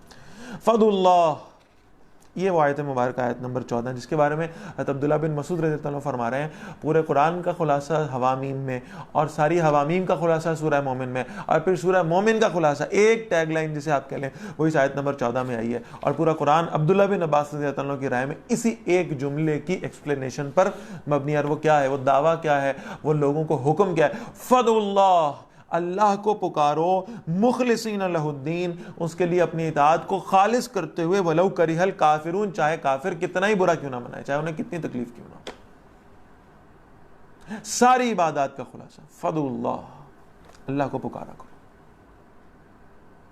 اور یہ کیوں معلوم ہوتا ہے کہ حضرت عبداللہ بن عباس رضی اللہ عنہ کا ذہن اس طرف کیوں منتقل ہوا ہے؟ یہ تو پورا قرآنی توحید کی دعوت دینے والا ہے. لیکن اس کے ساتھ ساتھ یہ نوٹ فرما لیجیے گا کہ خود رسول اللہ فرماتے ہیں صلی اللہ علیہ وسلم، یہاں الفاظ کیا ہیں، فَدْعُوا اللَّہ، اللہ کو پکارو، اللہ سے دعائیں مانگو. اللہ کے رسول صلی اللہ علیہ وسلم فرما رہے ہیں. 2 حدیثیں آج انشاءاللہ آپ یہاں سے یاد کر کے اٹھیں گے اگر تھوڑی سی توجہ رکھیں گے تو. بہت مختصر حدیثیں، 3 لفظ ہیں ایک حدیث میں، اور دوسری حدیث میں بھی 3 لفظ ہیں جن میں سے 2 لفظ کامن ہیں. بہت آسان ہوگی، صرف ایک لفظ کی تبدیلی ہے. 2 احادیث آپ کو نبی اکرم صلی اللہ علیہ وسلم کی یاد ہو جائیں گی انشاءاللہ. اللہ کے نبی فرماتے ہیں صلی اللہ علیہ وسلم، الدعاء مخ العبادہ، الدعاء مخ العبادت، دعا تو عبادت کا مغز ہے. پکارنا اللہ کو. ہم نمازوں میں کیا کرتے ہیں؟ اللہ کو پکارتے ہیں. ہم روزے میں کیا کرتے ہیں؟ اللہ کو پکارتے ہیں، اللہ کی کبریائی بیان کرتے ہیں. ہم قیام اللیل میں کیا کر رہے ہیں؟ اللہ کو پکار رہے ہیں. صرف اللہ کو پکار ہی رہے ہیں. الدعاء مخ العبادات، دعا تو عبادت کا مغز ہے. پھر دوسری حدیث میں اللہ کے نبی فرماتے ہیں صلی اللہ علیہ وسلم، الدعاء هو العبادہ، دعا ہی تو عبادت ہے، پکارنا ہی تو عبادت ہے. ساری عبادات میں کیا ہو رہا ہے؟ اللہ کو پکارا جا رہا ہے. لہذا فرمایا فَدْعُوا اللَّہ مخلصین لہ الدین، اللہ کو پکارا کرو، اپنی عبادت، اپنے ہر عمل کو خالصتاً اللہ کے لیے مختص کر دو. وَلَوْ کَرِہَ الْکَافِرُونَ، یہ کافر کتنا ہی ناپسند کیوں نہ کریں. اس تہذیب ان کی طرف سے انٹروڈیوس کرائی ہوئی ہے اس کو فالو مت کرنا. انہیں تکلیف ہوتی تو ہوتی رہے، انہیں تم برے لگتے ہو تو لگتے رہو، تمہارے پر دنیا کے دروازے بند ہوتے تو ہوتے رہے. رفیع الدرجات، اللہ بہت بلند درجوں والا ہے. ذو العرش، عرش کا مالک ہے. یلقی الروح من امرہ علی من یشاء من عبادہ، وہی اتارتا اپنے حکم سے اپنے بندوں پر جسے چاہتا ہے. لینذر یوم الطلاق، یا کہ وہ ملاقات کے دن سے خبردار کر دے. یوم ہم بارزون، جس دن وہ صاف ظاہر ہو جائیں گے. لا یخفی علی اللہ منہم شیء، اللہ پر ان کی کوئی چیز چھپی بھی نہیں ہوگی. لمن الملک اليوم، پوچھا جائے گا آج کس کی بادشاہت ہے. یہ وہ آیت مبارکہ ہے جس کی ایکسپلینیشن حدیث میں، بڑی طویل حدیث ہے، میں مختصر کر رہا ہوں، بہت خوبصورت اس کی ایکسپلینیشن آئی ہے. اللہ کے نبی فرماتے ہیں صلی اللہ علیہ وسلم، قیامت والے دن قیامت آئے گی، ابھی ہم الفاظ پیچھے پڑھ بھی آئے ہیں کہ اللہ تعالیٰ اس آسمان و زمین کو اپنے ہاتھ پر لپیٹ لیں گے، ایک مٹھی میں آ جائیں گے اللہ. اس کے بعد پھر لوگوں کو حشر کے میدان کی طرف جمع کیا جائے گا.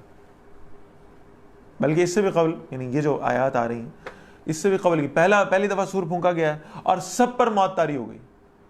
کچھ تو وہ ہیں جو قبروں کے اندر ہیں، پہلے ہی مر چکے ہیں، اور کچھ ایسے زمین پہ چلتے پھرتے تھے، سب کے سب مر گئے. سب جاندار مر گئے پہلی دفعہ اس آواز کو سن کر. اس کے بعد رسول اللہ فرماتے ہیں صلی اللہ علیہ وسلم کہ جب ایسا معاملہ ہو جائے گا، حضرت اللہ تعالیٰ پوچھیں گے ملک الموت سے، حضرت اسرائیل سے سوال کریں گے کہ کون بچ گیا، کون زندہ ہے. اب اللہ کا تو علم کامل ہے، اللہ کو تو بالکل معلوم ہے کہ کون کون زندہ بچا ہے. تو ملک الموت عرض کریں گے یا اللہ سب مر گئے، سب کو موت آ گئی ہے. وہ عرش کو اٹھائے ہوئے جو فرشتے ہیں وہ زندہ ہیں، جبرائیل و میکائیل زندہ ہیں، اور میں آپ کا غلام جس کا ذمہ ہے سب کو موت دینا، اسرائیل، میں زندہ ہوں، اور آپ کی ذات کو تو فنا ہی کوئی نہیں، باقی سب مر چکے. پھر اللہ تعالیٰ پوچھیں گے، فرمائیں گے اچھا ایسا کرو، عرش کو ہوا میں معلق کر دو اور جو عرش اٹھائے ہوئے فرشتے ہیں ان کو بھی موت دے دو، یہ بھی مر جائیں گے، ان کو بھی موت آ جائے گی۔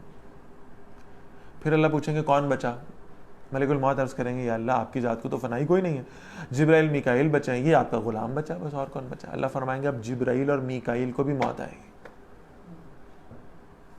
جبرائیل میکائیل بھی مر گئے علیہ السلام، ان کی بھی موت آ گئی۔ اب اللہ تعالیٰ پوچھیں گے کون بچا؟ تو ملک الموت عرض کریں گے یا اللہ آپ کی ذات کو فنا کوئی نہیں، میں آپ کا غلام بچاؤں اور کوئی نہیں بچا۔ اللہ فرمائیں گے تو نے شروع دن سے لے کر آج تک ہر شے کی روح قبض کی، اسے موت دی ہے، آج تجھ پر موت آئے گی، آج تجھ بھی مرنا ہے۔ اور نبی صلی اللہ علیہ وسلم فرماتے ہیں کہ اس وقت اسرائیل علیہ السلام ایسی چیخ ماریں گے، اگر انسانوں میں سے کچھ لوگ زندہ ہوتے ہیں نا اس وقت، تو اسرائیل علیہ السلام کی اس چیخ سے ان کے کلیجے پھٹ جاتے ہیں۔ ساری کائنات کو موت دینے والے کو بھی آج موت آنی ہے۔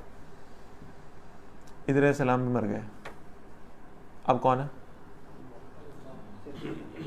اس پر پھر نبی صلی اللہ علیہ وسلم فرماتے ہیں کہ اللہ اس دن پھر سب مر چکے ہیں، مرے پڑے، زندہ ہی کوئی نہیں۔ اللہ پوچھیں گے این المتکبرون، کہاں تکبر کرنے والے، زمین میں بڑے اکر کے چلا کرتے تھے۔ این الجبارون، کہاں ہیں بڑے بڑے ظلم کرنے والے، جبار قہار بنے پھرتے تھے دنیا کے اندر، کہتے تھے ہمارے بغیر دنیا کا نظام نہیں چل سکتا، ہم جو چاہیں کریں ہمیں کوئی روکنے والا نہیں، کہاں ہیں وہ؟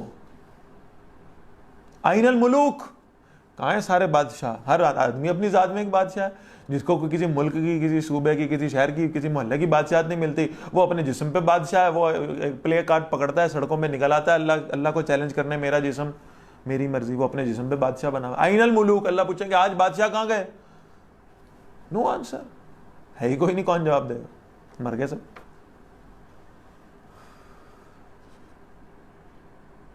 پھر اللہ تعالیٰ پوچھیں گے لمن الملک اليوم، آج کس کے لیے بادشاہت ہے؟ کوئی جواب نہیں دے رہا، ہے ہی کوئی نہیں، کون جواب دے گا؟ آج کس کے لیے ہے بادشاہت؟ پھر اللہ تعالیٰ خود جواب دیں گے لمن الملک اليوم، آج کی بادشاہت کس کے لیے ہے؟ للہ الواحد القہار، اس ایک اللہ کے لیے جو اکیلا ہے، خالق بھی ہے، اس کی بادشاہت۔ آج بھی بادشاہت اسی اللہ کی ہے، ہم ماننے کو تیار نہیں ہیں، ہماری بدبختی۔ آج بھی اس کے حکم کے بغیر اس کائنات میں کوئی پتہ ہل نہیں سکتا۔ ہم اپنے آپ کو خدا سمجھ کے بیٹھے ہوئے، ہم یہ سمجھتے ہیں کہ شاید ہمارے اختیار میں سارا کچھ۔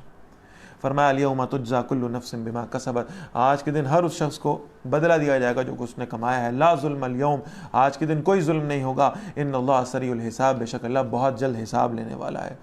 وانذرہم یوم الآزفہ، اور نبی صلی اللہ علیہ وسلم انہیں قریب والے دن سے خبردار کیجیے، قیامت قریب آ چکی ہے، انہیں خبردار کر دیجیے۔ اذ القلوب لدی الحناجر کاظمین، جب دل گلوں کے پاس حلق میں آ جائیں گے خوف سے اور غم سے بھرے ہوئے ہوں گے۔ ما للظالمین من حمیم ولا شفیع یطاع، ظالموں کے لیے کوئی دوست اور ایسا کوئی سفارشی نہیں ہوگا جن کی بات مانی جا سکے۔ یعلم خائنۃ الاعین، اللہ نگاہوں کی خیانت کو جانتے ہیں۔ وما تخفی الصدور، اور اسے بھی جو سینے چھپا لیتے ہیں۔ آنکھیں کہاں جا رہی ہیں، کنسنٹریشن کس طرف ہے، اور انسان کی یعنی یہ جو آنکھوں کی خیانت ہے، اس سے کیا مراد ہے؟